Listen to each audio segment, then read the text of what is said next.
Hola. Je ne pensais pas revenir un jour sur YouTube, je suis toute émotionnée. Hola. On se retrouve aujourd'hui pour une nouvelle vidéo qui sera une vidéo recommandation de livres asiatiques. Vous n'avez pas suivi, j'ai mis toutes mes vidéos hors ligne. Alors certaines vont revenir en ligne, genre mes bilans de l'année. Je trouve ça bien que vous puissiez les avoir. Peut-être certains vlogs, peut-être certains... je ne sais pas encore. Mais voilà, il n'y aura pas énormément de vidéos sur cette chaîne à l'avenir. Il y en aura 3 là pour la fin de l'année.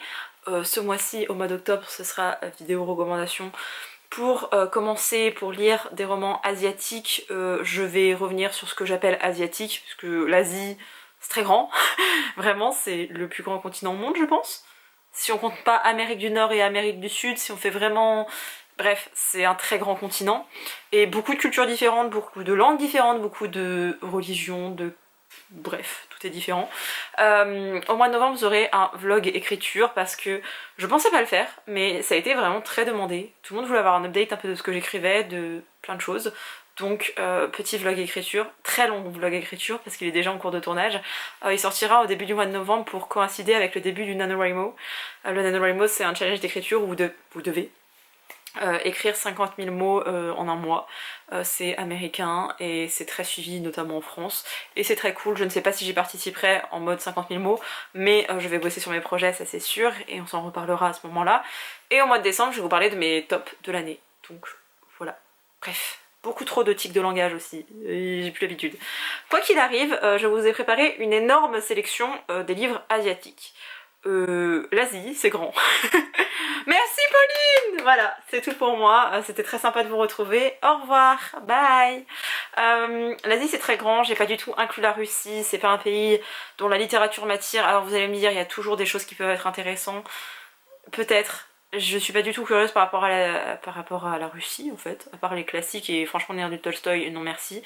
Là il y a du vietnamien, il y a du coréen, il y a du japonais, il y a un petit peu d'Inde et de Bangladesh, parce que il y a une autrice que j'ai découverte cette année que j'aime beaucoup et je voulais vous en parler. Ça fait quelques temps que je la connais, mais là je l'ai lue, donc on va s'en parler. La Chine aussi, et il y a un roman tibétain que je veux lire, donc je vais l'évoquer brièvement. Il y aura des livres que j'ai dans ma palle, des livres que j'ai déjà lus, des livres qui ont été conseillés par les libraires de la librairie Le Phénix. C'est absolument pas un placement de produit, un partenariat, quoi que ce soit. C'est juste que j'ai découvert cette librairie il y a 2 ans de ça. Un peu plus, même plus de 2 ans de ça en fait. Grâce à Audrey du compte Instagram Luna Book Addict, qui avait acheté ceci. Si vous ne connaissez pas du tout, je suis fan de K-drama, de drama coréen, et dans un drama coréen produit par Netflix qui s'appelle It's Okay Not to Be Okay, ça parle d'une autrice de contes pour enfants et d'un garçon qui a un frère qui est autiste. C'est très très bien joué, c'est trop bien, et le frère autiste est fan de l'autrice de contes pour enfants, qui est un petit peu tarée, disons-le, elle a pas mal de traumas et ça se répertorie, et bref, du coup elle écrit des contes, et les contes sont en lien avec toute l'histoire. Il y a 16 épisodes, regardez ce drama. Je sais pas si c'est ce par quoi commencer, mais moi j'ai commencé avec lui, et incroyable. Et bref, ça raconte des histoires, et les petites histoires qu'il y a dans le drama, ce sont aussi des vraies histoires en livre. Je sais qu'on risque de me poser la question, donc non, je ne parle toujours pas le coréen, je n'ai toujours pas appris l'alphabet, je connais 4 lettres. Des voyelles en plus. Bref, voilà. J'adore cette librairie, elle se situe à Paris, mais elle fait des commandes. Alors vous pouvez déjà commander sur le site et venir les récupérer en boutique, ou tout simplement vous pouvez passer sur internet. Alors certes vous payez les frais de port, mais je crois qu'à partir d'un certain montant ils sont offerts, si je dis pas de bêtises. Et quoi qu'il arrive, c'est une librairie qui est indépendante, où vous pouvez avoir des conseils incroyables, et si vous êtes amateur de version originale et que vous voulez un bouquin comme celui-ci, il est coréen, il vient de Corée, il est venu spécialement pour mes jolis petits yeux, non pas du tout. J'ai demandé, et comme c'est un peu un... je vais pas dire que c'est un classique, mais comme il était assez demandé, il l'avait en réserve.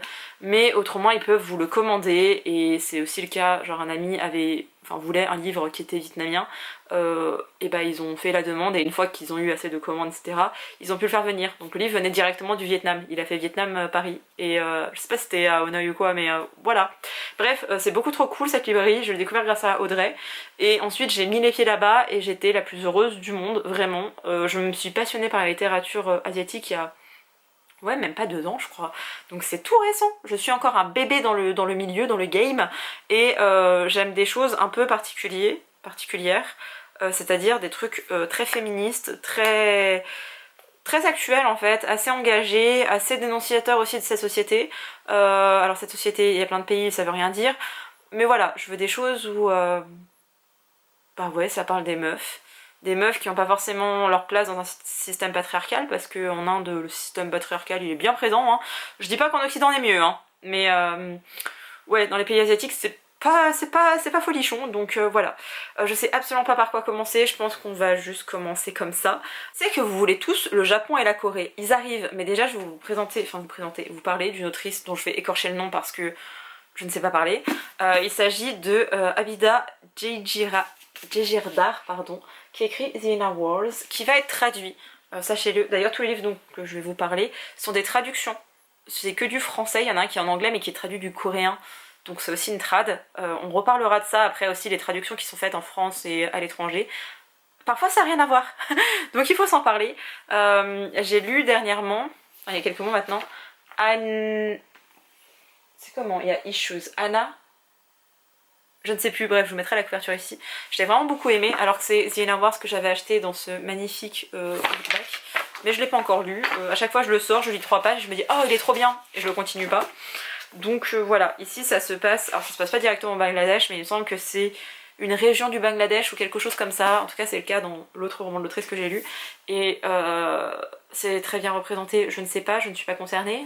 Encore une fois, toute cette vidéo, est-ce que je suis vraiment légitime pour en parler? Je ne sais pas.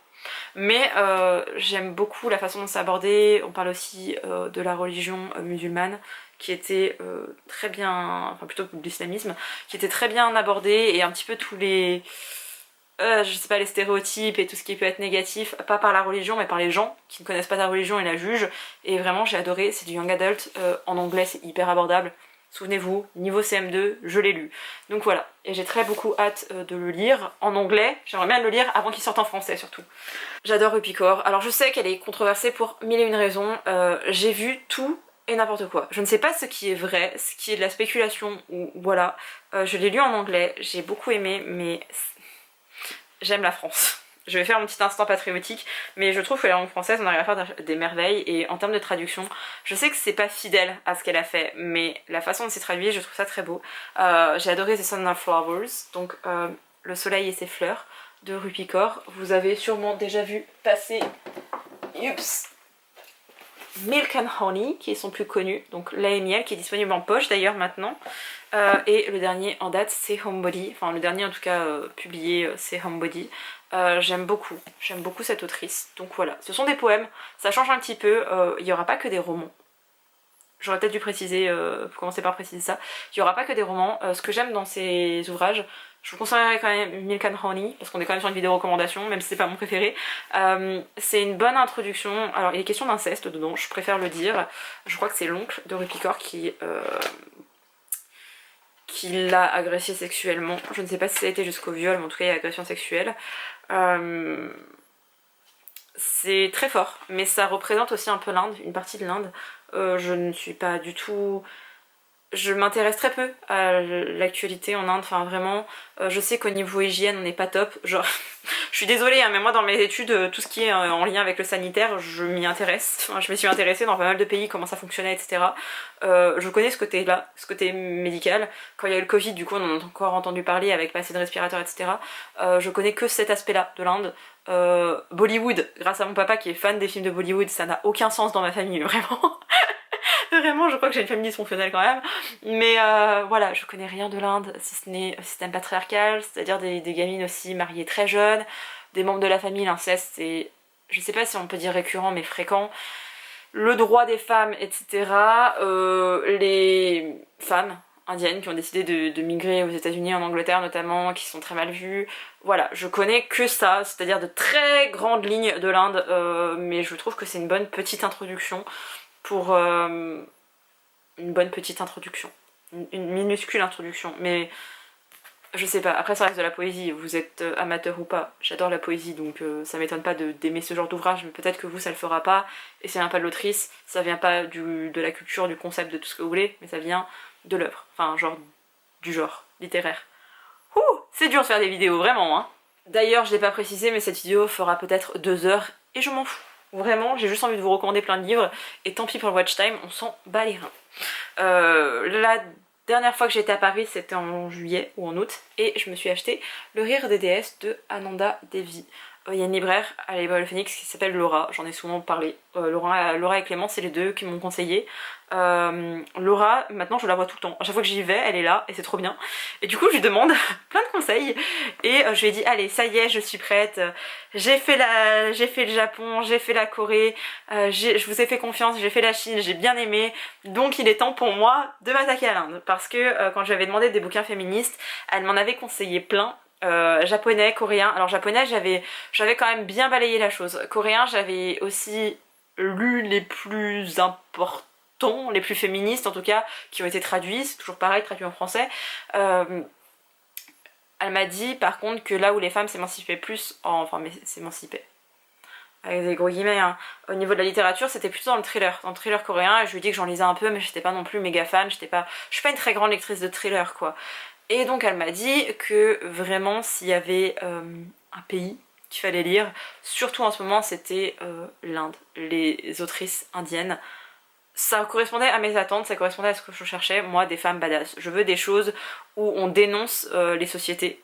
Ça peut être la nôtre, hein, ça aurait très bien pu être sur la France, c'est juste que je sais déjà tous les défauts de mon pays, j'ai pas trop envie qu'on les repointe du doigt pour que je rage à nouveau dessus. Du coup à chaque fois moi je demande des romans engagés et des vrais sujets d'actualité, de société, et c'est le cas avec Le Rire des déesses. Je peux pas vous faire un résumé parce que Laura me l'a tellement bien vendu, genre vraiment le bouquin coûte 20 € et je l'ai acheté sans souci. Je me suis même pas dit ah t'as déjà acheté plusieurs, non je l'ai pris, j'ai dit allez lui il rejoint la petite pile. Le problème des autres recommandations que m'avait fait Laura c'est que souvent justement on parle d'inceste, on parle de trop grand écart en fait entre mon monde à moi dans mon pays de bisounours et la réalité des femmes en Inde. Et je ne peux pas lire ce genre d'ouvrage parce que perso ça me trigger et je sais ce qui se passe ailleurs, je sais qu'en tant que femme en France, même si on est toujours en train de se plaindre et qu'il y a beaucoup de choses à faire avancer, évoluer, on est toujours dans une société patriarcale, hein, c'est tellement pire ailleurs. Et l'Inde, je pense que ça doit être l'un des pires pays, alors je vais pas dire le pire parce que j'en ai plein d'autres en tête, mais on n'est pas top du tout niveau droits humains, et droits des femmes encore pire.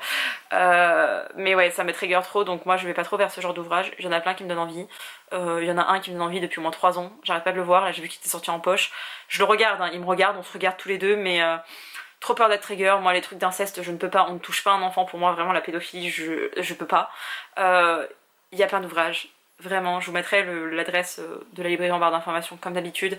Si vous voulez vraiment des conseils sur la lecture indienne, ou même la littérature asiatique de manière générale, allez les voir, demandez conseil par mail ou même sur leurs réseaux sociaux, ils sont très abordables sur Instagram également. Et voilà, vous aurez d'autres recommandations, mais perso, elle a vraiment été dans du soft et elle m'avait recommandé des choses qui s'apparentent un petit peu à une sorte de romance contemporaine et j'étais pas sûre de vouloir commencer avec ça pour l'Inde. Lui, j'arrête pas de le sortir de ma palle, de le ranger, de le sortir, de le ranger, j'ai peur. Clairement, j'ai peur, donc voilà, il est là. Il est là. Et je vous le recommande parce que c'est le premier livre véritablement indien que je vais lire. Et donc, je vous recommande de lire le même. Je pense que si vous me suivez, si vous aimez ce que je fais, on a les mêmes goûts, donc on ira vers les mêmes choses, donc voilà. Ensuite, est-ce que je parle de la Chine? Bien sûr que je vais parler de la Chine parce que... parce qu'il faut parler de la Chine un peu quand même. J'ai demandé des recommandations de livres. Je regarde en même temps mes petites notes. Je vais faire un petit instant promotion. Caro from Woodland, elle fait des trucs magnifiques maintenant. Enfin maintenant ça doit faire 1 an qu'elle est vraiment à son compte H24. Et elle m'a fait ce petit carnet tout mignon. Et du coup j'ai mes petites notes. Je suis désolée si je regardais un peu en bas, mais j'ai mes petites notes pour bien me souvenir de tout. Histoire de ne pas oublier des livres. Mais apparemment on est bon. On va aller vers la littérature chinoise, mais avant ça je vais parler de Taïwan. Alors déjà, la Chine veut attaquer Taïwan. Tout va bien dans le monde en ce moment, vraiment tout va bien. Alors ça se trouve à l'heure où vous regardez cette vidéo c'est déjà le cas. J'espère que non, ça fait plusieurs mois qu'ils en parlent mais c'est pas encore fait. J'ai lu mon premier livre taïwanais et c'est peut-être pas un coup de cœur mais une très bonne lecture donc je vais vous en parler. Il s'agit des Enfants des riches de... pardon pour toutes les prononciations qui vont suivre, je suis la pire, Wu Xiaolong, voilà. C'est publié chez Rivage, je ne savais pas qu'ils sortaient des livres asiatiques, mais apparemment oui. Enfin moi par les thrillers chez Rivage, je n'en connais pas. On va suivre un petit peu la base de la société asiatique, enfin des pays un peu plus au sud de l'Asie, qui sont très tournés vers le paraître, vers il faut réussir, et pour réussir il faut être riche. Les enfants des riches. Ici on suit deux garçons, deux petits garçons, enfin on suit les parents et les garçons, bref, d'une famille, donc une est riche et l'autre est plutôt pauvre et va commencer à monter un peu les échelons, même s'ils vont pas être riches hein, du tout. Et en gros il va y avoir une sorte de compétition entre les deux garçons parce que le garçon issu d'une famille riche, bon, il n'est pas forcément très intelligent malgré tout ce qu'il a autour de lui, vraiment, que ce soit le Japon, la Corée, je sais pas si c'est le cas de la Chine mais je pense que oui, et Taïwan pour le coup, vous avez des profs particuliers, vous avez des cours après les cours, enfin des cours particuliers mais en groupe. Ça a des noms différents selon quel pays c'est, donc je vais dire aucun nom, surtout avec mon magnifique accent. Mais bref, vous pouvez passer des heures et des heures à l'école, quoi. Vous finissez les cours à 18h et en fait vous allez à d'autres cours jusqu'à 22h et parfois vous avez encore d'autres cours qui s'ajoutent jusqu'à minuit, 1h du mat et vous vous levez ensuite à 6h le matin pour retourner en cours. Et tout ça est tout à fait normalisé, hein. Parce qu'il faut réussir, parce qu'il faut entrer dans une grande fac, parce qu'il faut devenir médecin, ingénieur, généralement c'est ça, médecin, ingénieur et avocat. C'est vraiment les trois métiers, voilà. Bref, le garçon qui fait des études, qui a des cours particuliers, qui a tout ce que vous voulez, il est pas forcément très futut, il est pas con non plus, mais il est pas spécialement intelligent, il va plutôt dans des embrouilles, il est pas... voilà. Et l'autre garçon qui est pauvre, bah il a plutôt des bons résultats, et en fait il y a toute une magouille entre les deux, et la mère riche essaye de faire passer l'autre... Enfin bref, c'est un bordel sans nom, et je trouve que ça dénonce bien la société... Enfin... J'ai pas envie de dire la société parce que c'est pas qu'une question sociétale, vraiment le système éducatif poussé à l'extrême et qui est pourtant le quotidien de plein de jeunes. On en reparlera avec la Corée mais vraiment très intéressant. Alors c'est la traduction encore une fois, mais j'ai adoré le style. J'ai vraiment aimé, c'est très accessible donc je vous le recommande. Je l'ai gardé dans les bibliothèques les gars. Je crois que c'est Séverine qui l'avait lu de base et moi je l'ai vraiment bien aimé. Après j'adore ce genre d'ouvrage aussi donc peut-être que ça joue. Je sais pas. Et pour aller vraiment dans la Chine, il y en a un que j'ai lu et un que je n'ai pas encore lu, mais que je veux lire parce qu'il a été recommandé et peut-être que ce sera plus accessible pour certains de commencer par un livre épistolaire. Donc il s'agit de les lettres chinoises de Ying Chen. Je suis désolée, vraiment j'ai envie de m'excuser à chaque fois que je dis un nom, mais voilà. J'ai cru né en 1991, j'allais dire, alors on est un petit peu vieux mais quand même. On est à Shanghai et on va suivre l'histoire entre deux jeunes personnes qui vont s'envoyer des lettres, voilà, au cours de leur vie. Je crois qu'il y en a un qui va partir s'exiler dans je sais pas quel pays. C'est une histoire d'amour, forcément. Il n'y a pas écrit. C'est Montréal, entre Montréal et Shanghai, voilà. Et je l'ai acheté parce que Laura, de la librairie Le Phénix, elle l'a recommandé. Voilà. Il y en a un autre que j'ai lu parce qu'il y a quelques mois j'avais envoyé un mail au libraire en disant écoutez j'ai envie de commencer, non j'avais déjà lu, de continuer dans ma lecture, dans la littérature vietnamienne et aussi commencer la littérature chinoise qui me faisait très peur. C'est pour ça que l'Inde je suis un petit peu plus confiante quand même parce que vraiment le chinois pour moi je ne supporte pas cette langue. Je n'aime pas ça, j'ai essayé de regarder des C-dramas, donc des dramas chinois, je n'aime pas cette langue, vraiment je l'entends, je suis... ça me sort par tous les trous, je ne peux pas, je n'aime pas cette langue. J'aime le japonais, j'adore le coréen, mais le chinois ça passe pas. Et même quand Jackson Wang parle chinois, je veux dire même quand Jackson parle chinois, GOT7, tout ça vous connaissez hein, ou pas, c'est un groupe de K-pop, lui il est chinois, et bref même quand lui il parle chinois je n'aime pas. Donc imaginez. Bref, j'ai demandé des titres et on m'a dit franchement autrice féministe qui parle des femmes machin, je vais très mal le prononcer encore une fois, Xinran, je pense que ça se dit déjà J, mais bref, Jinran, chinoise. C'est une femme qui a, je crois que c'est un peu une autobiographie d'ailleurs. Bref, c'est une femme qui est journaliste, c'est clairement une autobiographie. Ça me revient petit à petit, hein. Je suis un peu vieille quand même les gars.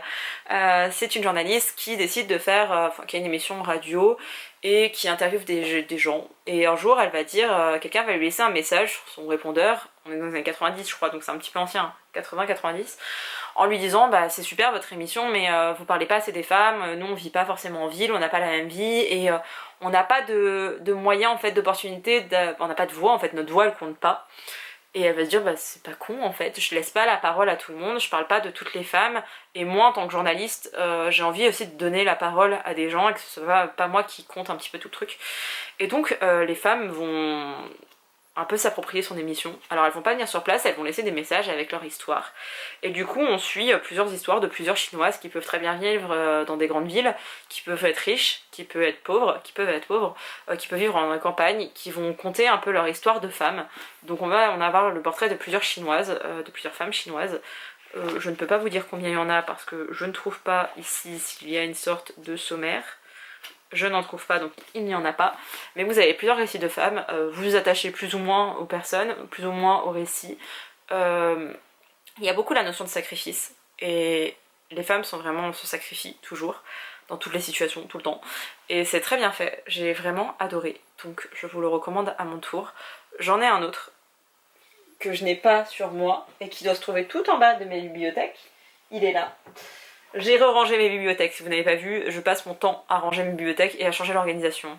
On est repassé comme avant, la pochothèque derrière moi, mais il y a un petit peu trop de poches, donc il y en a aussi un petit peu ici. J'ai acheté Funérailles Célestes, beaucoup de gens l'ont préféré, disent que c'est vraiment leur préféré de cette autrice. Je suis curieuse, j'aime beaucoup tout ce qui a trait à la culture de la mort. Ça fait très gothique, mais vraiment les traditions autour de la mort, les esprits, enfin genre vraiment en Asie on croit très facilement, enfin l'Asie du Sud encore, Sud-Est, on croit beaucoup aux fantômes, ce genre de choses, aux esprits. En France on va dire bah non pas trop, c'est pas dans notre culture en fait, c'est comme on enterre les gens, dans d'autres pays ça va être plutôt l'incinération. Après j'ai pas les chiffres en tête de qui est enterré et qui est incinéré en France. Voilà, mais j'adore savoir de quoi il en est. Enfin bref, de quoi il est question, je sais plus parler français vraiment, mais c'est une autrice que je découvre petit à petit et que j'aime beaucoup ma foi. On va finir sur le gros bloc du Vietnam, parce qu'après on va parler du Japon et de la Corée. Je ne sais pas par lequel je vais commencer, encore vraiment j'y vais au freestyle, j'ai encore redécouvert des livres dans les bibliothèques, donc un plaisir. J'ai demandé encore une fois des petites recommandations aux libraires, parce que de base, quand j'avais été sur place il y a plus d'un an et demi, je ne sais plus, on m'avait recommandé Les Eaux des filles de Lynn Papin, qui suit... alors je voulais des femmes fortes, et je trouve que... Enfin je trouve... Le Vietnam on n'entend pas parler si ce n'est pour la guerre, et on sait pas trop les raisons du comment, du pourquoi, et de qu'est-ce qui s'est passé après, et voilà. Donc je trouvais ça important d'avoir un peu le fil conducteur et de pourquoi il y a eu autant d'immigration aussi en France, parce qu'on parle beaucoup de la guerre du Vietnam avec les États-Unis alors que les Français étaient aussi impliqués, hein. Mais bref, du coup ici on va suivre Ba, sa fille et sa petite fille, qui est d'ailleurs l'autrice, et on commence dans les années 60, on est pendant la guerre, c'est ça, on va avoir trois récits. Celui qui se passe pendant la guerre, celui pendant l'exil et celui pendant la maladie. Donc on suit un petit peu l'histoire de ces trois femmes, de ces trois récits différents qui en même temps se suivent. Et je crois beaucoup, je sais que ça a un nom et je le connais, mais actuellement je ne le connais plus. Ça a été beaucoup le cas avec les personnes noires aux États-Unis qui expliquaient que parfois on ressentait encore les traumatismes de l'esclavage alors que les personnes n'étaient pas du tout esclaves. Genre des jeunes qui ont maintenant 20 ans et qui sont brisés psychologiquement et qui savent pas pourquoi. Et en creusant un peu plus, il y a eu des études qui ont été menées, etc. On a expliqué que certains traumatismes arrivaient à transparaître, à rester en fait au fil des générations. Genre votre arrière-arrière-grand-mère a été maltraitée ou a connu telle ou telle chose, et c'est un peu comme une forme génétique de la chose où vous gardez un trauma en vous. On ne sait pas, enfin personnellement je me suis pas assez renseignée pour vous dire si c'est parce qu'on vous a éduqué d'une certaine manière ou si c'est vraiment génétique, si c'est un héritage vraiment en termes d'ADN et en termes de génétique, de cellules, etc. Ou si c'est vraiment dans le mode d'éducation et de fonctionnement, je ne sais pas du tout, j'ai pas envie de me dire n'importe quoi, mais tout ce côté intergénérationnel, voilà, il y a des choses qui m'ont été prouvées, donc je trouvais ça intéressant, donc je l'avais acheté, je l'avais lu, et du coup je leur avais demandé d'autres recommandations. J'en ai deux ici en papier, il y en a d'autres que je n'ai pas acheté, mais j'ai deux autres livres aussi que je me suis acheté parce que j'aimais bien les résumés, donc on va redécouvrir ça ensemble. On m'avait conseillé L'Ombre Douce, je vais épargner les noms, je suis désolée, c'est pas très respectueux, mais entre saccagé, vraiment, parce que le vietnamien je ne le parle pas du tout, je connais 3 mots grâce à un résident donc je connais rien du tout, entre saccager un nom ou vous laisser le lire, je pense que c'est préférable que vous le lisiez. Mais voilà, on m'avait recommandé L'Ombre Douce, donc je l'ai acheté. Encore une fois, je vois 1954, et oui c'est ça, je crois que c'est ça, c'est une romance entre un français, donc là je vois un breton, donc un français, et une vietnamienne, donc un petit peu tout ce que ça implique au niveau culturel aussi. Ensuite on m'avait recommandé Anna Moy et Riz Noir en particulier. J'ai été recommandée par 2 libraires. Je crois que la première c'était Laura mais je suis pas sûre, j'ai pas regardé le nom un petit peu plus tôt. Et Clémence est revenue derrière en mail pour me dire oui lisez celui-ci. Donc je l'ai acheté là encore une fois pendant la guerre du Vietnam en 1968 et je ne sais plus de quoi il est question. C'est ça, on va suivre un petit peu l'histoire du Vietnam avant la guerre, l'enfance de l'autrice et de l'autrice ou de l'héroïne. Je pense que c'est une héroïne, durant toute sa vie en fait, avant la guerre et après la guerre, donc peut-être intéressant de lire ça. Surtout pour une novice comme moi, vraiment, le Vietnam, à part le situer sur une carte et connaître sa capitale, je connais rien. Voilà, et je sais comment on prononce le feu, que je dois très mal prononcer d'ailleurs. Mais bref, ensuite on m'a aussi recommandé Les Carnets Retrouvés, qui est un récit d'une femme qui s'est engagée pendant la guerre, donc vraiment elle a écrit un peu ses mémoires, et ça a été retrouvé une fois qu'elle est décédée. Je vous mettrai la couverture ici quoi qu'il arrive. Ça avait l'air intéressant, mais il n'était pas disponible sur leur site, du coup bah je l'ai pas acheté, tout simplement. Et le deuxième qu'on m'a recommandé, c'est Le Chagrin de la guerre. C'est l'expérience de la guerre vécue par un résistant, pardon, qui se situait au nord du Vietnam, et l'auteur lui-même a combattu pendant cette guerre. Donc même si c'est pas son récit à lui, il sait de quoi il parle quand il parle de la guerre. Et oui, on parle beaucoup de la guerre, mais bah, c'est une littérature un peu plus contemporaine, c'est aussi ce que je préfère, franchement les récits d'antan, les contes, les machins. Il y en a 2-3 qui sont intéressants, genre Le Tigre et le Kaki, pour les... ça va vous aider même si vous regardez les K-dramas. Si vous voulez en apprendre plus sur les mythes et sur un petit peu la façon de penser des gens, faut lire les contes. Vraiment c'est ce qui vous apprend un peu la base de la culture et ce vers quoi vous vous aventurez. Mais j'ai pas encore été vers les récits vietnamiens assez anciens, on va déjà essayer le contemporain et on verra plus tard. Je m'en suis acheté 2 autres, Jamais rien ne meurt, Vietnam, mémoire de la guerre. Voilà, je ne sais plus pourquoi je l'ai acheté, mais... Ah si c'est ça, il va être question vraiment un petit peu de tout le panel de la culture coréenne, parce que là-dedans on dit qu'on va parler des romans, des cimetières, des films, un petit peu toute la culture, enfin toute la culture. C'est un petit peu trop réducteur de dire qu'en 400 pages tu vas avoir toute la culture vietnamienne, mais une partie de la culture vietnamienne et un petit peu le regard des gens là-dessus, avant et maintenant, donc ça m'intéressait, ça m'intéresse toujours. Mais il est gros, donc j'ai peur, et comme je suis pas encore très familière à la littérature vietnamienne, j'ose pas trop. Et le deuxième que je me suis acheté, c'est parce que il y avait une petite romance, et quoi de mieux qu'une petite romance contemporaine au Vietnam pour me faire adhérer. Sauf que j'avais commandé, je me souviens à l'époque sur Amazon parce qu'il était trouvable nulle part ailleurs à ce moment-là, j'avais pas regardé le nombre de pages. Vraiment, il fait... Oulala, oulala, oulala, on atteint les 800, il fait 809 pages les gars. 809 pages et c'est ça, il est devenu gigolo et tout, il venait d'un village paumé, il va arriver à Hanoï. Vraiment, voilà, je me souviens pourquoi est-ce que j'avais été intéressée. Mais il est gros, il est très très gros. Un jour, hein, un jour. Mais pas maintenant. Je sais que vous attendez ce moment, je sais que vous trépignez d'impatience pour que je vous parle de la littérature coréenne. Et ça y est, it's time, j'en ai beaucoup trop. Donc attendez que j'arrive avec mes 18 livres. Je crois qu'on va vraiment les compter pour être sûr qu'il y en ait 18 parce qu'on doit pas en être très loin. 1, 2,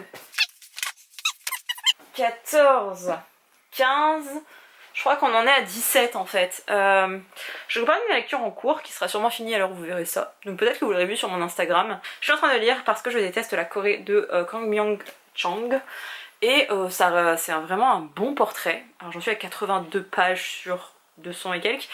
C'est un bon portrait de tout ce qui ne va pas en Corée. Dedans en fait on parle vraiment de la compétition. Alors déjà on parle du culte de l'apparence. Alors de la beauté oui mais de l'apparence, vraiment faut avoir un petit visage, selon les modes faut avoir une fossette, faut pas en avoir, faut avoir la double paupière. Ah finalement ceux qui n'ont pas forcément la double paupière ils peuvent être charmants. Ah faut avoir les cheveux lisses et bien noirs parce que si vous faites une couleur un peu excentrique, c'est vraiment comme ça, vous devez faire un 32-34, vous devez pas être trop grande, pas trop petite, vous devez être toute mignonne mais en même temps faut savoir s'imposer. Que des trucs comme ça. Elle parle vraiment du culte de la beauté, elle parle de la pression qui est mise sur les jeunes, sur les élèves, dès le plus jeune âge, ça commence à la crèche. Je vous parlais un petit peu plus tôt avec les enfants des riches, qu'on parlait de la compétitivité, des écoles, etc. Dedans c'est pareil. J'aime bien parce que ça dénonce tout ça, et on suit une héroïne qui est pauvre, qui a 27 ans, elle a un job, elle a un mec, et en fait elle n'est pas issue d'une très grande université, parce qu'en Corée on est régi par 3 grandes universités qui s'appellent la SKY, S-K-Y.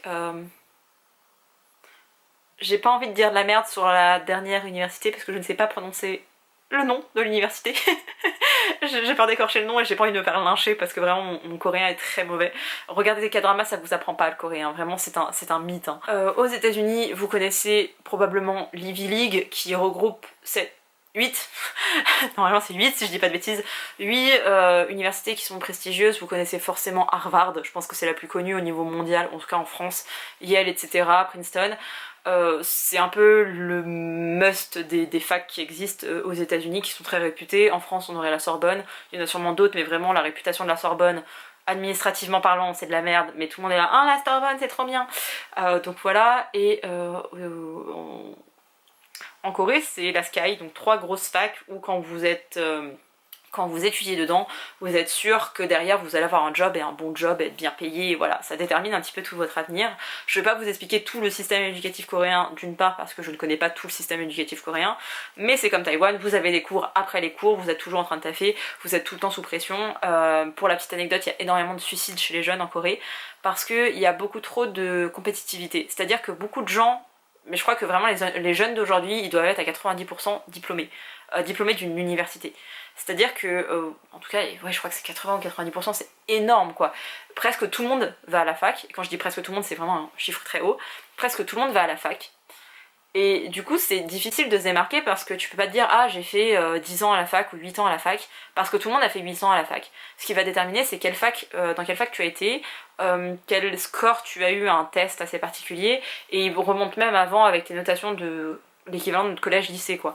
Donc vraiment vous êtes toute votre vie en fait, du moment où vous mettez un pied à l'école, même à la crèche pour certains, vous êtes noté, vous êtes jugé et ça va déterminer votre avenir. Donc du début de votre vie en fait jusqu'à la fin de votre vie, vous allez toujours être compartimenté comme, ouais voilà, ça va un peu définir votre rang social, votre élévation, votre succès, je ne sais pas comment dire, voilà. Du coup elle critique tout ça dedans parce qu'elle vient pas d'une très grande fac, je crois que je vais allumer parce que là on va vraiment finir dans le noir les gars. Elle a pas forcément été dans une très grande fac, elle a trouvé un job qui est dans une banque qui est pas vraiment une banque, qui est plutôt une assurance, enfin bref. Elle critique son job aussi, mais elle est là, je sors avec un mec qui a repris ses études, qui est étudiant à nouveau, qui est en école de journalisme, sauf que lui aussi il vient pas d'une grande fac et qu'il a des espoirs d'être embauché à KBS qui est genre le CNN coréen, le TF1 coréen, et tu peux pas rentrer au TF1 coréen juste parce que t'as été dans une fac de province. Ça se fait pas trop, donc il a aussi plein de rêves et elle est là, mais moi je fais partie vraiment du travail et je vois comme j'en chie parce que mes parents sont pauvres et que je suis pas très riche non plus, et mon mec est aux études, du coup on peut même pas faire de projet, on peut rien faire, et j'aime pas ce pays, j'aime pas la Corée, et ça porte bien son titre, parce que je déteste la Corée, et je trouve ça bien de commencer, alors c'est très bizarre, mais j'aurais bien aimé commencer par tous les défauts du pays, enfin une partie des défauts du pays dans un bouquin. Je trouve que c'est cool d'avoir une dénonciation de tout ce qui va pas, pour ensuite remarquer tout ce qui va. C'est trop simple de montrer genre vraiment ah qu'est-ce qui va bien en France, ah on a la sécurité sociale, on a le droit au chômage, on a plein d'aides, c'est trop cool. Et oui c'est vrai on est en 35 heures et il y a des choses qui vont très bien en France, mais après à côté de ça on peut parler des violences policières, on peut parler de l'inégalité, vraiment après c'est un peu partout, même en Corée il y a les riches, il y a les pauvres, les personnes médianes plutôt. Bref, je trouve ça bien de commencer par un livre qui critique la société, et du coup cette jeune fille qui s'appelle Kiena, elle va aller ah, je suis fatiguée. Elle va aller en Australie et elle va être en extase sur waouh, un pays civilisé, un pays qui est différent du mien, où avant on me trouvait trop grosse parce que j'ai un bassin, j'ai des hanches. Et bah là on me dit oh là là t'as des cuisses toutes fines, c'est trop bien, et tes hanches, oh là là, alors qu'elle a pas de hanches quoi, elle est mince, mais genre elle doit faire je sais pas, 1m50, elle doit faire 50 kilos, oh là là, mon dieu, qu'est-ce que tu es. Alors que peut-être qu'en Corée, elle devrait faire 40 kilos pour 1m50. Vous voyez un petit peu la mentalité. Du coup, on suit... Alors après, c'est pareil, elle dit que tout est beau, tout est rose en Australie, j'en suis à même pas la moitié du bouquin, donc elle va sûrement un petit peu nuancer ses propos, mais c'est une bonne critique faite sur le pays, et je trouve ça intéressant de commencer par les points négatifs de la Corée.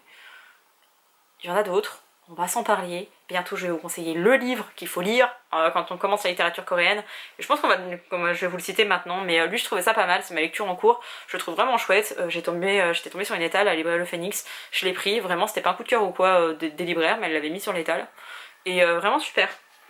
Le livre qu'il faut avoir lu, que je conseille à tout le monde et sa maman, même pas forcément pour commencer la littérature asiatique, mais juste parce que c'est la base du féminisme pour moi, c'est Kim Ji-yeon, né en 1982 de Namju Cho. Et c'est un livre trop bien, trop court aussi, trop court. Non, franchement il fait la taille parfaite. Il fait 167 pages, et dans cette histoire, on suit Kim Ji-yeon qui est né en 82. Dans les années 80, 87, 88, il y a eu les JO en Corée du Sud. Exploit extraordinaire, je vais pas vous raconter l'histoire de la Corée encore une fois, mais d'un seul coup la Corée est un peu, voilà, elle est passée de presque le tiers-monde dans les années 40, 50, 60, et elle est devenue le pays qu'elle est aujourd'hui. Donc, enfin, il est devenu le pays qu'il est aujourd'hui. C'est-à-dire très important, beaucoup d'argent, une vraie influence au niveau mondial, avec la K-pop et les K-dramas, mais pas seulement, même la bouffe coréenne, maintenant elle commence à vraiment se faire un nom. Ça vient avec la K-wave, donc la vague coréenne, c'est comme ça qu'on appelle, bref. On va pas faire un exposé sur la Corée, sur la Corée du Sud, c'est un petit peu différent, c'est pas la même chose. Hein. Bref, il y a eu beaucoup de naissances dans les années 80, 70-80, et il y a eu tous les défauts qui allaient avec.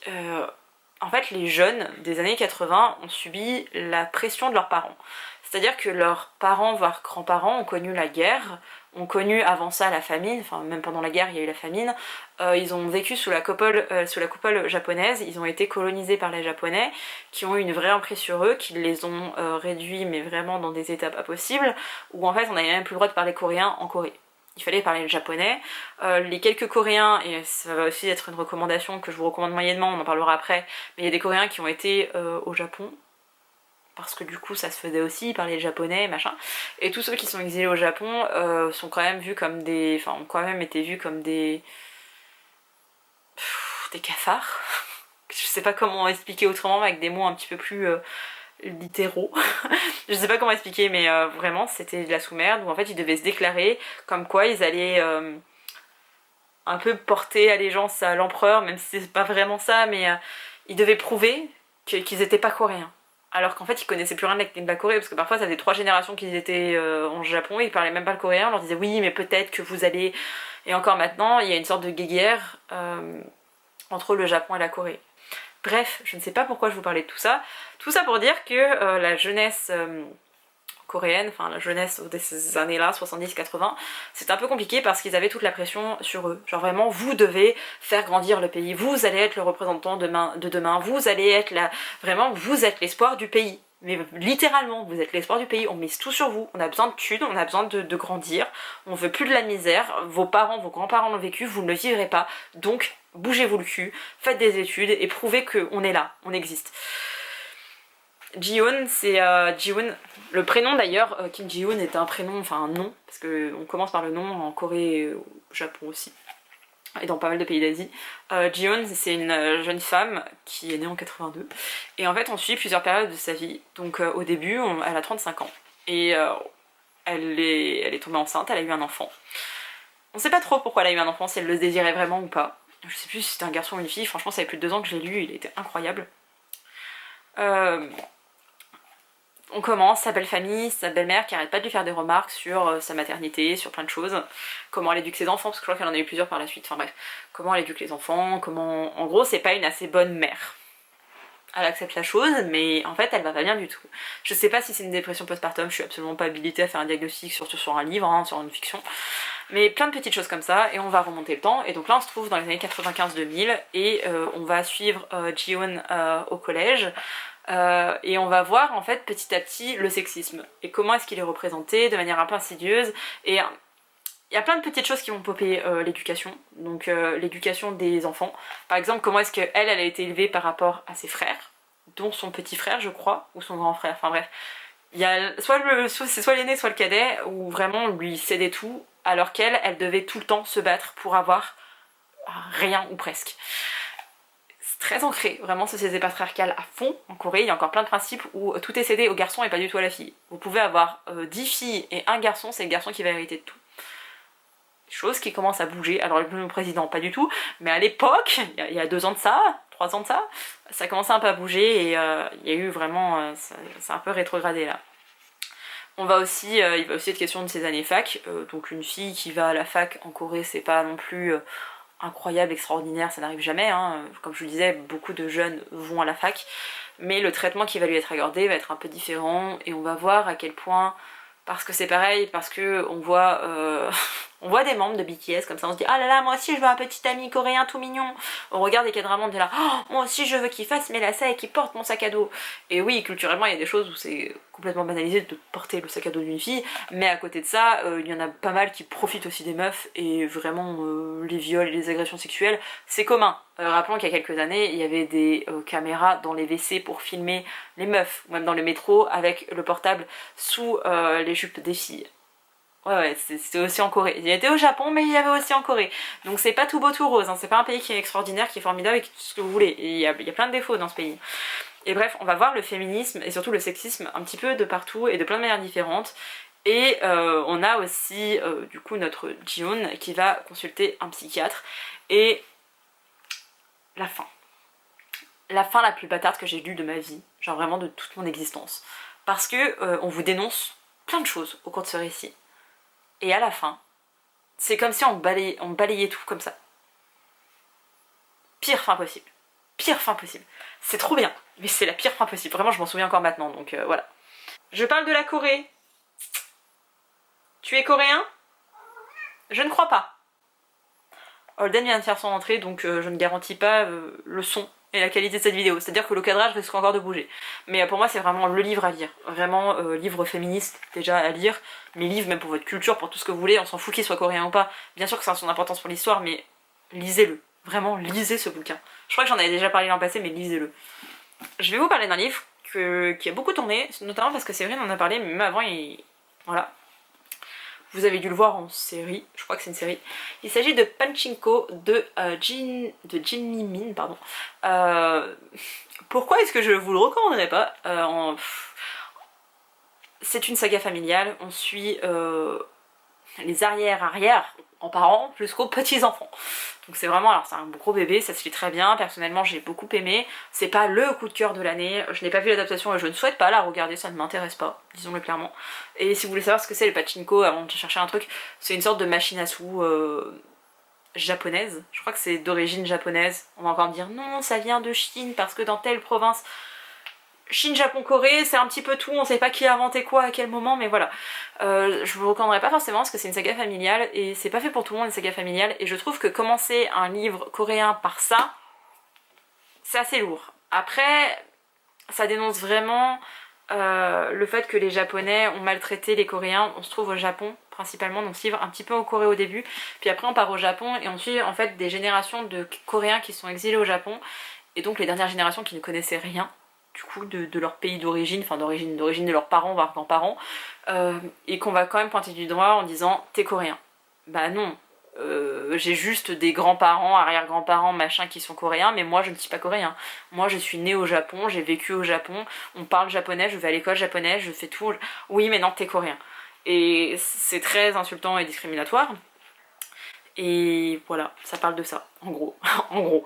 Après, ça parle de plein de choses et j'ai pas envie d'entrer dans les détails. Ce livre est immense, il y a plein d'histoires, chaque personnage a son histoire qui va donner lieu à son histoire. Il y a les personnages secondaires qui ont aussi...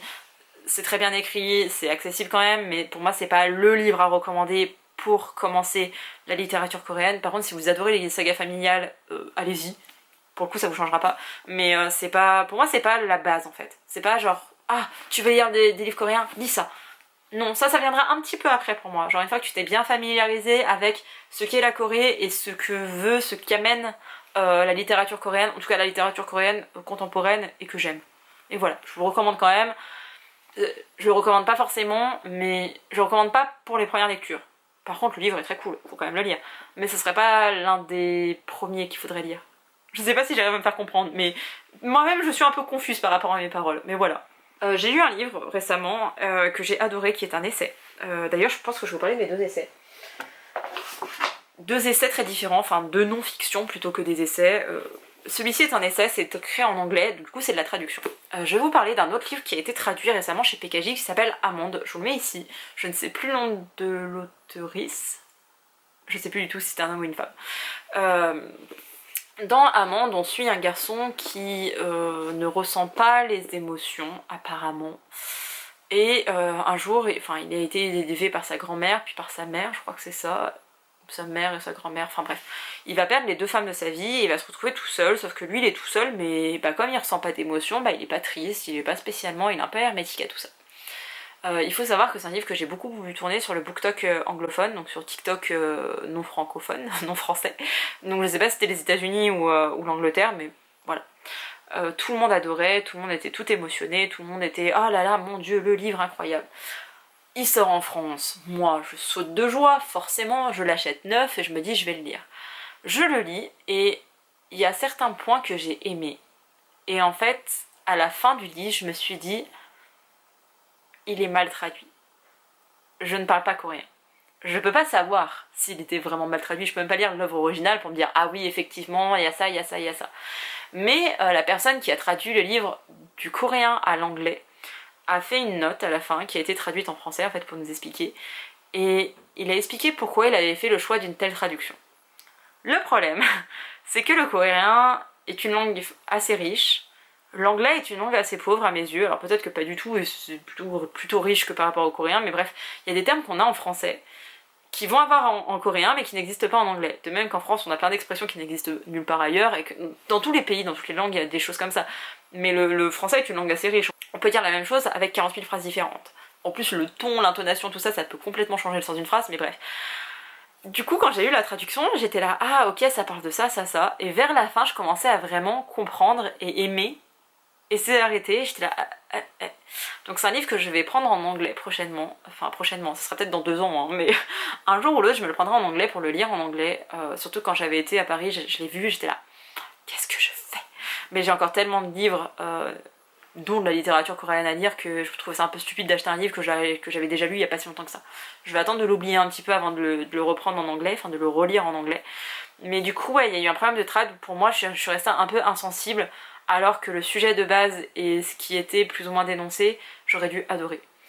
Amande, c'est quand même un livre qui est pas forcément à destination des adolescents, et c'était publié chez PKJ, et j'ai trouvé ça assez, ouais, parce qu'on suit un lycéen, il y avait certaines facilités, et j'arrive même pas à vous faire un résumé de l'histoire, parce que on suit juste ce garçon avec sa pathologie, et en fait il a juste une manière différente d'exprimer ses émotions, ce qui explique la traductrice anglaise, mais ce qu'on n'a pas forcément, ce que j'ai pas personnellement retrouvé en français, et j'ai trouvé ça dommage. Et c'est la première fois, enfin non c'était pas la première fois, mais là c'était très flagrant.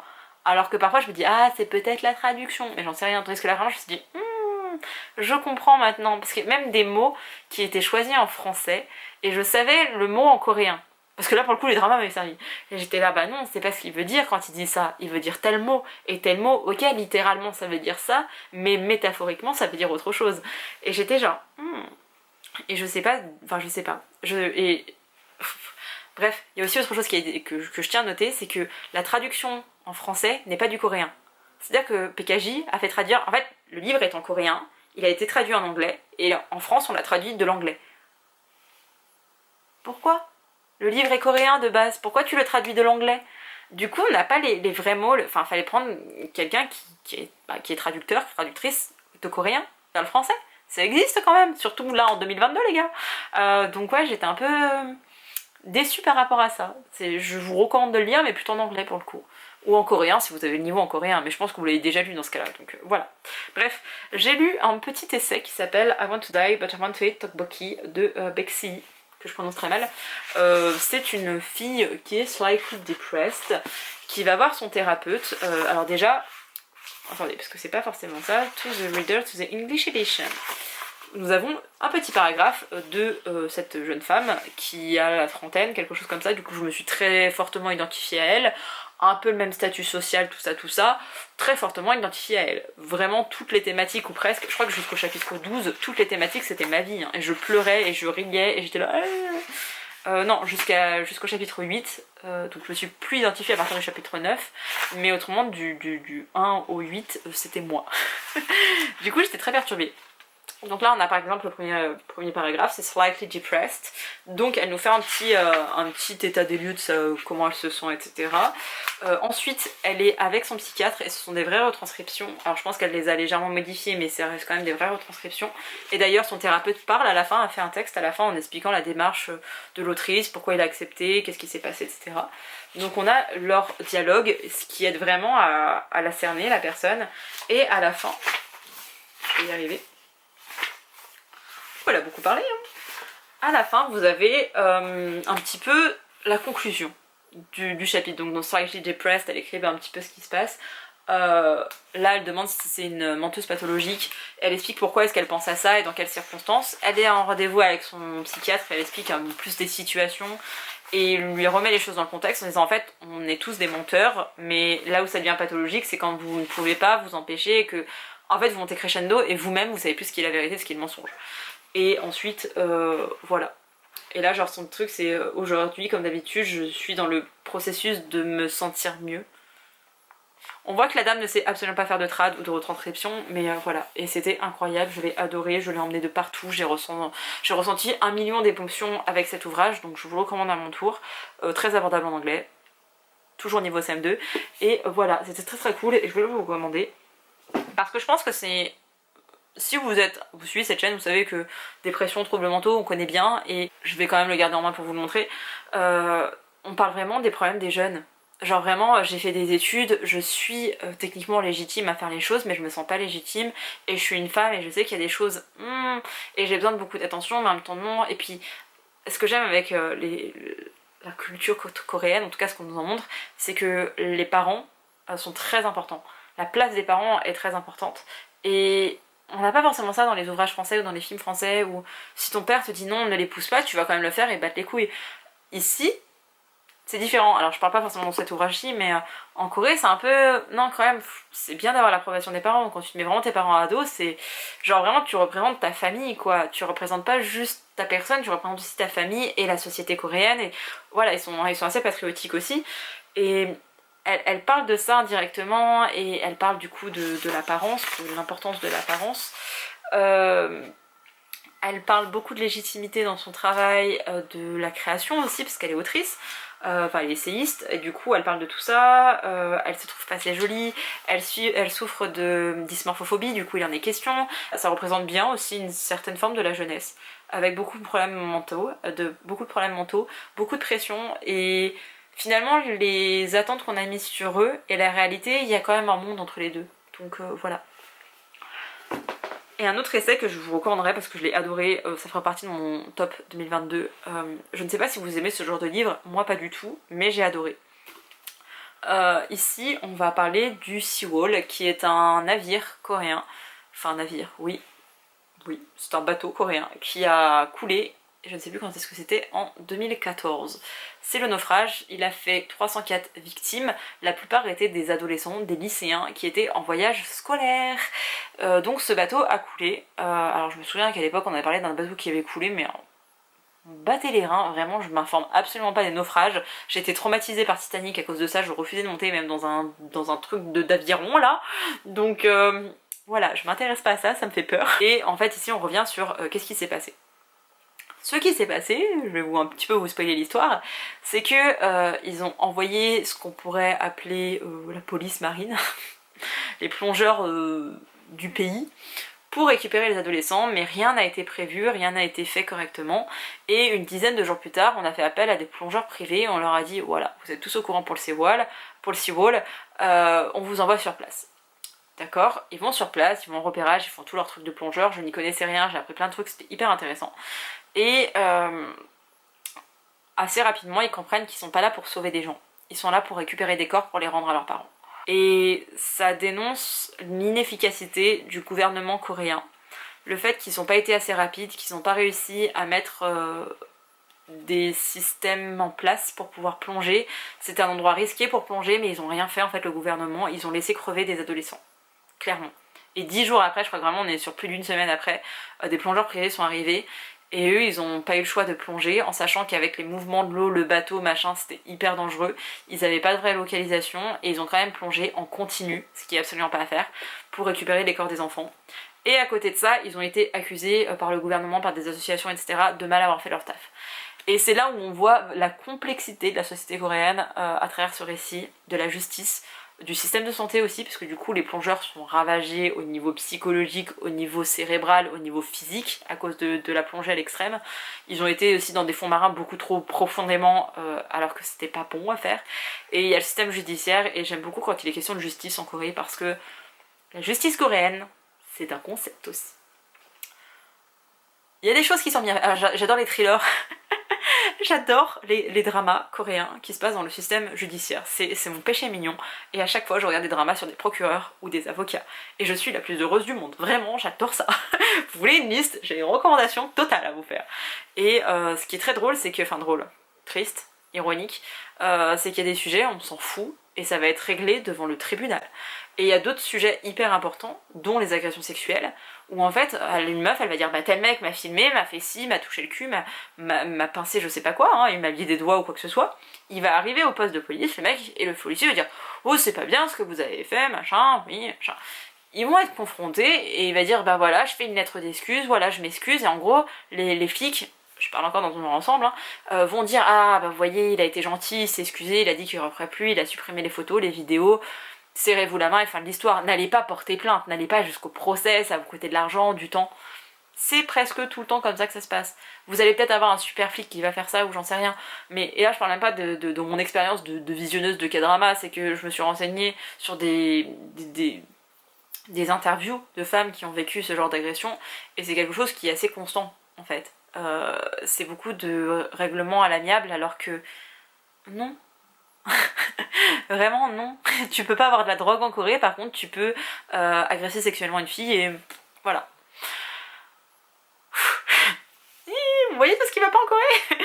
Et voilà, j'aimais bien le fait que ça se passe dans ce système là. J'ai plein d'autres choses à vous en dire, mais ce sera dans ma vidéo top 2022, mais je trouvais ça intéressant d'avoir le côté judiciaire et un aspect qu'on voit pas forcément. C'est un essai et peut-être que c'est plus facile de comprendre la société coréenne quand on est vraiment dans du factuel, dans des faits, plutôt que dans de la fiction. Même si là je vais vous parler de fiction inspirée de faits réels. Oh, j'arrive trop bien à transitionner, je suis trop contente. Ce sera encore un coup de cœur de cette année, mais j'ai un coup de foudre, un amour inconditionnel pour une autrice que je veux vous recommander. Donc là on va faire un focus autrice qui s'appelle Ji Hong-gong. Elle est publiée, alors là c'est chez Piquet en grand format, et je crois que maintenant il est sorti en poche. Là ce sont les deux autres que j'ai lus en poche, encore chez Piquet. Ils publient beaucoup de littérature japonaise et coréenne, donc go les gars. Et le dernier qui me reste c'est L'échelle de Jacob. Je sais plus de quoi ça parle, mais voilà. Ce sera l'une de mes prochaines lectures là pour cette fin d'année. On va parler des Enfants du Silence. Je crois qu'encore une fois il a été adapté. Voilà, c'est une autrice très connue, elle est incroyable et je l'aime beaucoup. On est sur 3 livres complètement différents. Je sais pas ce que vous recherchez quand vous découvrez une nouvelle littérature, donc je vais vous parler des 3 livres de manière assez brève, pour pas que ça dure 15 heures encore une fois. Les Enfants du Silence, ici un garçon, un homme, qui est marié, qui a eu un enfant, je sais plus, bref, qui a eu un enfant, et il est enseignant, il est instituteur, et pour trouver du taf, il va devoir quitter la ville, je crois, pour aller dans un bled un peu paumé à la campagne, et il va aller dans une école de sourds et muets, et assez rapidement, il va comprendre qu'il y a un truc qui va pas. Donc il dort sur place, il vit sur place, en fait son salaire sert à sa femme et son enfant. Il trouve ça un peu bizarre, les profs sont pas spécialement accueillants, mais bref, pas forcément méchants non plus, mais il y a un truc. Et surtout les enfants qui ont tendance à fuir du regard, les enfants qui sont mal à l'aise avec lui, et lui il les enseigne, en même temps il est là, je suis dans une école de sourds et muets, je parle pas la langue des signes, c'est con, pourquoi on m'a mis là? Et il va s'interroger, il va... Et surtout une petite fille, c'est bizarre. Et la petite fille, elle vient le chercher, mais en même temps, elle a peur et il comprend pas, parce que vraiment, il comprend pas, il est complètement innocent. Et petit à petit, il va se rendre compte que cette jeune fille est agressée sexuellement par son proviseur qui l'a embauché du coup. Hein. Et qu'il y a plusieurs cas comme ça d'agression sexuelle, de maltraitance, de manière très générale, envers les enfants. Le récit est construit en 2 parties. Une partie où on suit ce récit-là, et une partie dans la sphère judiciaire. Ouh, je sais pas, ça dénonce pas la société coréenne en tant que telle, hein. Vraiment on est beaucoup moins dans un récit dénonciateur, elle en a écrit d'autres pour ça et on va en parler, mais là du coup c'est vraiment la maltraitance envers les enfants, gros trigger warning là-dessus, personnellement j'ai adoré. Je dis pas que ça m'a pas trigger, hein. J'étais pas très bien, j'étais pas très à l'aise surtout, J'avais un peu, là encore j'ai la voix tremblotante, j'étais pas... Ouh, voilà, j'étais pas super bien pendant la lecture. La deuxième partie m'a moins intéressée parce qu'on était moins dans l'émotionnel. En fait, au début, on est full dans l'émotion et après, on l'est moins. Il y a quand même un détachement qui est fait. Ma mère a mis des mois à le lire, elle l'adorait, hein. Mais elle me disait, mais comment t'as fait pour le lire d'un seul coup? Genre vraiment tous les sévices qui sont faits. Je sais pas comment j'ai fait. Je pense que j'étais dans une phase où je ressentais plus d'émotion parce que j'aurais pas pu en temps normal le lire, mais c'était très bien fait. C'est vraiment, je crois qu'il y a une adaptation d'ailleurs, mais il est à lire. Vraiment, il était incroyable. Il faut le lire. Si vous aimez les thrillers, vous allez adorer. Ce côté sévices sexuels, etc., sévices sur enfants de manière générale, ce côté de diffamation, t'as pas envie de dénoncer, mais en même temps, enfin c'est pas faux ce que je dis, c'est la vérité, mais comment prouver? En plus ces gamins ils sont sourds et malentendants, mais il va faire comment si on va jusqu'en justice? Mais comment il peut signer au juge? Le juge il va rien comprendre. Est-ce que la société coréenne est adaptée aux personnes handicapées? Qu'est-ce que vous en savez? On apprend un petit peu là-dedans, mais hyper intéressant, vraiment je vous le recommande. Cette autrice écrit très très bien, enfin la traduction est très bonne et incroyable, Les Enfants du Silence, et il est vraiment dispo en poche, donc foncez. Comme je l'ai aimé de tout mon cœur, j'ai acheté tous ces livres. C'est très simple, hein, vraiment, quand j'aime à la folie les gars. J'ai donc acheté Ma très chère grande sœur, toujours de Jeong Gong, et là-dedans on est vraiment sur la Corée. Donc si vous connaissez rien, je suis pas sûre que ce soit un bon livre, et en même temps ça vous immerge complètement dans ces sociétés-là et tout ce qui va pas. Ici on est dans les années je ne sais plus combien et on suit une jeune fille qui... ensuite toute une famille, qui a plutôt de l'argent et qui vont accueillir une jeune femme qui vient de la campagne, en fait ses parents pour lui donner une chance dans la vie, ils vont l'envoyer à Séoul, donc à la capitale. Elle va devenir la bonne de cette famille. Sauf que là on est avec une petite fille qui doit avoir 4 ans au début quand cette fille débarque, et ses frères et sœurs, moi je crois qu'elle a des frères et sœurs, s'occupent pas trop d'elle, ils font leur vie, et elle c'est la petite dernière qui... personne s'occupe d'elle quoi, et du coup il y a la bonne qui arrive, qui va aussi être la nounou, la bonne, elle va être un petit peu tout à la fois. Et alors pour elle, pour la gamine, c'est sa sœur, sa très chère grande sœur, qu'elle adore, qu'elle idolâtre, qui est parfaite. Sauf que bah, ouais, je crois qu'au début elle est même adolescente quand elle arrive dans cette famille. Je crois qu'elle est vraiment genre jeune adulte, en mode, enfin, même pas, elle doit avoir 15-16 ans. Donc au début c'est une adolescente assez frêle qui débarque dans la capitale, ok ouais, bon, je sais pas trop ce que je fais ici, c'est grand, c'est majestueux, cette famille a un peu d'argent quand même, mais ils sont pas hyper riches. Sauf que cette très chère sœur, elle va grandir, elle va vieillir, elle va commencer à rencontrer des garçons. Et elle va traîner avec des gens pas forcément fréquentables, mais qui font partie du même rang social qu'elle, parce que clairement, elle est bonne dans cette famille. Elle est gouvernante, si on veut donner un nom un peu classe, mais clairement c'est l'ardin de la famille, c'est elle qui fait tout. Mais en même temps, pour la mère de Janga, c'est le nom de la petite fille, pour la mère de Janga, elle a une relation un peu bizarre. Elle a ah mais regarde là, elle est sale, mais vraiment devant elle, à son mari, elle dit regarde là, elle est sale, mais qu'est-ce qu'on va pouvoir faire d'elle, elle est oh, tu vois, on a voulu lui donner une chance, mais regarde cette poisseuse quoi. Du coup ils vont lui acheter des vêtements, ils vont bien la nourrir, elle va prendre du poids. Avant elle était comme ça, elle était mec comme un clou, elle était dégueulasse entre guillemets, enfin même littéralement dégueulasse, et du coup ils vont faire d'elle quelqu'un. Et en même temps ils la traitent comme de la merde, donc c'est très particulier, c'est assez révélateur de la société coréenne et de ça, de ces familles riches. Et petit à petit on suit même Janga du coup qui va grandir et qui va petit à petit devenir un peu comme sa mère et traiter la bonne comme la bonne. Et c'est horrible de voir comme elle a pu chérir cette femme qu'elle appelait genre Oni, qui est genre comme elle l'appelait littéralement grande sœur, mais dans un sens métaphorique et un peu carrément de respect et de modèle à c'est la bonne. Et qui va mal tourner, qui va avoir pas mal de soucis, qui était pauvre, qui est resté pauvre finalement, et qui... La famille pareil, elle va après la Rangam, donc vraiment elle va devenir encore plus riche, et elle sera toujours la bonne qui va partir, qui va revenir, je crois qu'elle tombe enceinte, il y a plein de récits comme ça, mais c'est un bon reflet du contraste, et de l'argent peut tout faire, surtout en Corée. Donc c'est triste comme livre, mais j'ai vraiment beaucoup aimé, et c'est très révélateur de la société, donc voilà. Le dernier que j'ai lu assez récemment d'ailleurs, c'est Nos jours heureux, toujours de Jeong Gong. Et ici on suit Gye-jong qui est dépressive, qui va vraiment pas bien, et dans sa famille tout le monde est là mais putain mais fais un effort quoi. Et elle tente de se suicider à plusieurs reprises, et un jour sa tante va venir la voir, sa tante qui est bonne sœur. Sa tante arrive et elle lui dit écoute je sais que la vie t'est difficile, je comprends que t'en aies marre et que t'as envie de mettre fin à ces jours. Moi je te propose un deal, je suis à venir pendant je ne sais pas combien de temps avec moi rencontrer des gens. tu feras ton choix en fait entre la vie ou la mort. Elle est déprimée, de toute façon elle a plus rien à perdre, elle se dit bon j'ai pas envie d'y aller, elle annule, elle y va. Et elle se rend compte que sa tante l'emmène dans le couloir de la mort. La peine de mort est toujours de rigueur en Corée du Sud. Et la petite particularité de la Corée du Sud, je crois que c'est pareil au Japon, c'est que vous ne savez pas quand est-ce que vous allez être tué. C'est-à-dire qu'il y a des gens qui restent 20 ans dans le couloir de la mort, il y a des gens qui restent 6 mois, et du jour au lendemain c'est allez, demain c'est ton tour. Je crois même que parfois c'est dans la journée. Genre, il était bon ton petit déjeuner? Allez, tu vas crever maintenant. Voilà. Est-ce qu'on peut parler du nombre d'erreurs judiciaires qui doivent exister dans ce pays comme au Japon? Beaucoup trop. Donc vous imaginez, vous mourrez sans raison. Déjà mourir pour un crime, pour quoi que ce soit, voilà, on est contre la peine de mort ici, mais vraiment ce degré-là d'angoisse de... En fait, toute leur vie, toutes leurs dernières années de vie, ils sont sur le qui-vive parce qu'ils savent pas quand est-ce qu'ils vont y passer, dans quelles circonstances, dans rien du tout. Ils savent pas. Du coup on suit cette bonne sœur qui va venir avec sa nièce et qui va faire rencontrer un prisonnier.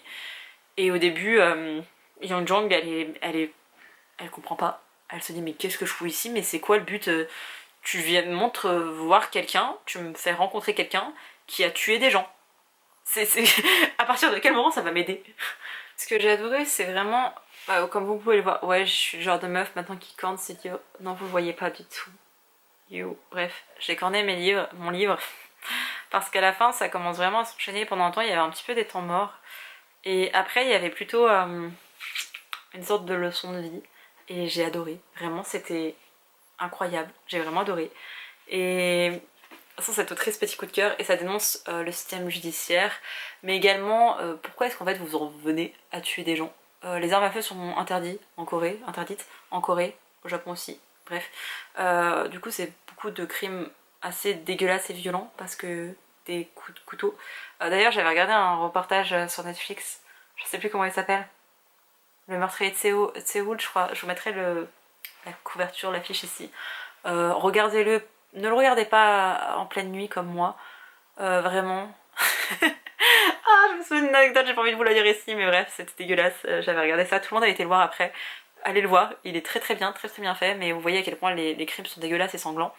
Et c'est assez rare ce genre de meurtre extrême en série, etc. Donc voilà. Allez voir ce documentaire. Et pour celui-ci, intéressant par rapport à la peine de mort, au système judiciaire, mais aussi comment est-ce qu'on en vient, comment est-ce qu'on devient un tueur. Et est-ce que, alors c'est une question qui est purement rhétorique, la réponse est non. Est-ce que c'est pas la société qui nous pousse à devenir des meurtriers? Genre est-ce que c'est forcément un problème psychologique en mode c'est un sociopathe, c'est un psychopathe donc il ne ressent pas d'empathie donc il peut se permettre de tuer?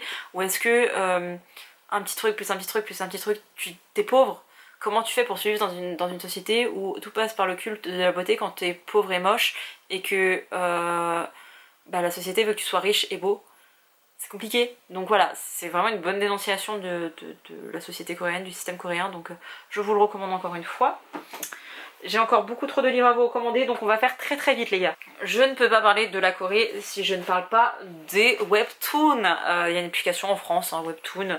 Vous lisez des histoires sur internet, les mangas sont en noir et blanc alors que les webtoons sont en couleur. Et il y a une super collection chez Delcourt qui s'appelle Kapooks qui est sortie. Il y a plein de sortes de... Enfin bref, je les ai tous lus je crois. J'ai tous lu au moins, j'ai lu au moins tous les premiers tomes. J'ai d'ailleurs le deuxième tome de Solo Leveling à lire.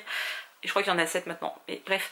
Il y en a que j'ai gardé parce que je les aime trop, donc on va voir ça ensemble. Et je viens de voir que j'ai pris le tome 2 au lieu du tome 1. C'est pas grave, c'est le même titre, c'est juste que ce n'est pas le bon. J'ai pris le tome 2 de Hellbound, qui est trop bien, c'est un thriller. Et pour voir un petit peu, alors celui-ci est en noir et blanc. Voilà, mais techniquement ce n'est pas en noir et blanc. J'ai pris le pire exemple possible, mais voilà, c'est un thriller, c'est trop bien. Ça dénonce aussi la société coréenne, parce que si vous l'avez pas compris, j'aime les romans qui dénoncent des choses. Donc voilà, lisez-le. Et j'ai pris mon petit livre d'amour. C'est ma petite saga chouchou, c'est Crush of a Lifetime. Je sais, tout le monde va parler de True Beauty. Personnellement, j'ai regardé le drama avant de lire le webtoon. Et du coup, je trouve que ça n'a rien à voir et je n'aime pas du tout. Déjà que le drama, j'ai trouvé sans intérêt, alors imaginez le webtoon. Voilà, bref. Voilà, c'est en couleur, n'importe qui peut écrire des webtoons et voilà, c'est trop mignon, j'adore les dramas qui parlent des webtoons, il y en a plein maintenant donc je suis trop contente et voilà, c'est trop cool et c'est trop bien. En fait j'aime bien mettre à l'honneur les graphiques parce que je trouve qu'on les met jamais assez à l'honneur donc voilà. D'ailleurs on va reparler un petit peu de la Chine parce qu'il est devant moi. Tadam! La balade de Yaya, c'est l'un de mes romans graphiques préférés, c'est en 3 tomes, c'est écrit, illustré par Goro Zhao. Enfin là il y en a d'autres du coup, mais c'est trop bien. Ça parle de la Chine dans les années 40 avec la Seconde Guerre mondiale. Une petite fille qui s'appelle Gaïa qui veut retrouver ses parents mais elle sait pas trop où ils sont partis. Elle rencontre un jeune garçon qui est orphelin avec son petit frère et du coup ils vont se lier d'amitié, ils vont tout faire pour qu'elle puisse retrouver ses parents et comme elle a de l'argent elle dit bah écoute comme moi j'ai de l'argent et j'ai une famille après on pourra t'adopter, on pourra te donner de l'argent, on pourra te faire plein de choses donc viens avec moi et il leur arrive plein de trucs et c'était trop bien et Goro Zhao sait gérer les couleurs comme Jaja. Vraiment, regardez ce panel de couleurs, ça rend absolument pas justice à la caméra, mais il y a plein de couleurs et c'est très bien géré, c'est trop beau, c'est trop bien.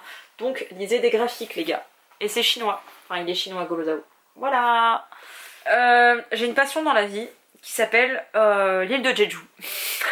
C'est-à-dire que tout le monde veut aller à Séoul et moi je suis là ouais forcément faut voir la capitale d'un pays, mais s'il y a un endroit que je veux voir c'est Jeju. Et en fait c'est une île qui est réputée pour ses plongeuses qui ont un nom particulier que j'ai peur d'écorcher, je le vois sous mes yeux mais voilà.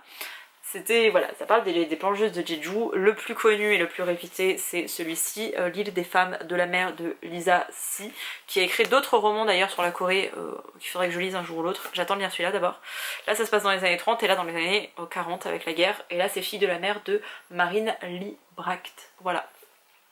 On parle des plongeuses de Jeju, de la guerre, de Jeju, de Jeju, de Jeju. Vraiment, je suis passionnée par cette île. Je connais les plats traditionnels de Jeju. Je ne mange pas de fruits de mer, je connais tous les poissons. Et voilà.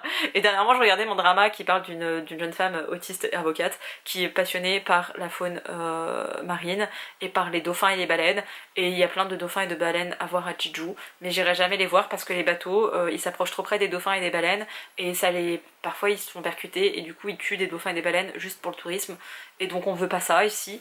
Mais voilà. Regardez où c'est Jeju, ça a l'air trop beau et il y a une grosse histoire avec des femmes qui plongeaient et qui ramenaient le poisson en fait et qui faisaient plein de choses et voilà, un peu une île matriarcale, enfin des femmes de pouvoir, une société un peu matriarcale pour la Corée. Voilà. Je terminerai par un truc hyper important, un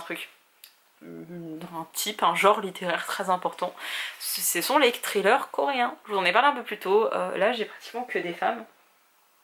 J'ai exclusivement des femmes. Pas tout à fait, mais presque, parce que j'adore ça. Cette fois-ci je vais vous recommander Bonne nuit maman de Mie So, je ne sais pas le prononcer. Il y aura 3 tomes, donc là j'ai pris Bonne nuit maman, le deuxième s'appelle quelque chose et il y aura un 3e tome. Je pense que vous pouvez lire indépendamment mais vous n'aurez pas le fil conducteur et c'est un peu nul. Mon reproche à Bonne nuit maman c'est que au début ça fait, alors on peut même pas dire très fortement penser, c'est un copier-coller de Hannibal Lecter. Comment il s'appelle? Le silence des agneaux. Vraiment, jeune femme psychologue qui va analyser un criminel et il y a un lien entre eux et t'es là, oh, pourquoi? Sauf qu'il y a une histoire en parallèle et l'histoire en parallèle est assez cool puisque ici on suit Song Young qui est une criminologue et professeure à l'université. Bref, voilà ce que je vous disais. Et elle va être en couple avec un homme qui a une fille déjà et cette fille est très particulière et comme elle est psychologue, non elle est criminologue, elle connaît les criminels et la psychologie des criminels et elle se dit mais est-ce qu'elle ce serait pas une psychopathe ou une sociopathe? Et la mère de cette jeune fille est morte dans des conditions un petit peu particulières et la gamine est un peu bizarre et j'ai des frissons rien qu'à en parler parce que ce regard froid me pétrifie sur place, donc on va faire comme ça les gars. C'est bizarre et du coup elle va enquêter sur sa belle-fille sans trop enquêter, elle essaye d'en parler à son mari mais il a pas l'air de capter. Et cette gamine est bizarre, et dans le 2e tome on s'attarde un petit peu plus sur la relation toutes les deux, et c'est toujours un peu bizarre et un peu... Et voilà, je trouve que ce geste représente bien l'ambiance, c'est bizarre, c'est vague, et c'est trop bien. Franchement ça dénonce vraiment, ensuite les violences faites aux femmes aussi, vraiment ce que c'est la... Alors ce que c'est... il y a plein de violences conjugales, mais une partie de ce que c'est, surtout l'aspect psychologique, c'est trop bien. Genre vraiment, lisez-le, il était vraiment très très cool. Et ça fait du bien de lire des romans engagés. Un autre livre que je vous conseille, alors c'est gore, mais ça représente très bien la société coréenne. C'est La secte des suicidés, je vous mettrai la couverture ici parce que je l'ai acheté en e-book. Comment vous décrire ce livre? Ici on suit un jeune homme qui va se réveiller, qui va être amnésique, qui apprend que ses parents sont morts dans un incendie je crois. Bref, il est tout seul, il est seul au monde, il va aller vivre dans une sorte de cage à poules, enfin vraiment dans un endroit qui fait 1 m², où il y a un mec qui débarque tout le temps dans sa chambre, il a pas d'argent, il sait juste qu'il est amnésique et voilà. Et il essaye de vivre, sauf que clairement sa vie c'est de la merde, il arrive pas à trouver un boulot, comme il a de l'amnésie, bah il sait pas trop ce qui est la vérité, il sait pas trop qui il est, ce qu'il fait, il a plus d'identité quoi, il sait pas à quoi rime la vie, et il va être assez déprimé, et un jour il va aller dans un cybercafé, et comme ça il peut être au chaud, il peut manger, il peut boire, je crois que ses boissons sont à volonté, enfin bref. Il va découvrir un forum, et c'est un groupe de suicidaires en fait, qui se donnent rendez-vous quelque part pour aller dans une maison pour mourir, pour se suicider. Il va donc aller là-dedans, et il va se rendre compte qu'en fait c'est peut-être pas trop des suicides, c'est peut-être des meurtres qui sont profanés, je sais pas comment dire, qui sont orchestrés à l'intérieur, et il y a un petit peu le doute. Et là vous dites ah ça a l'air super bien, et en fait on bascule dans autre chose, puis dans autre chose, et ça dénonce plein de trucs de la société coréenne, c'était trop bien, il y a plein de plot twists, je peux même pas les compter, parce que même les petits trucs, t'es là mais c'est un plot twist, c'est quoi, c'est un retournement de situation, ça n'est pas un... Est-ce qu'on suit le fil conducteur, ou est-ce qu'on part sur autre chose, je ne sais plus. Donc voilà, je peux que vous le recommander, c'est gore, encore une fois c'est gore, j'étais pas très bien, je suis pas quelqu'un vraiment, j'ai déjà vu des gens se vider leur sang, c'est choqué avec le sang. Là je l'étais pas trop, j'étais pas très bien, donc petit gros trigger warning là-dessus, mais c'était cool. C'était vraiment très cool. Le Japon, le Japon, le Japon, le Japon. Que vous dire que vous dire. J'avais pris des notes pour cette vidéo et mon bullet journal est resté en hauteur. Donc voilà. Qu'est-ce que je voulais dire en particulier aux gens? Beaucoup de gens pensent que parce qu'il est connu, il est fait pour tout le monde. Je vais vous parler de Murakami. C'est un auteur qui fait partie de cette vieille génération d'auteurs. Vous pouvez aimer ses livres, hein, je vous reproche absolument pas, on est libre d'aimer ce qu'on veut hein, finalement, de lire ce qu'on veut, d'aimer ce qu'on veut et de... voilà.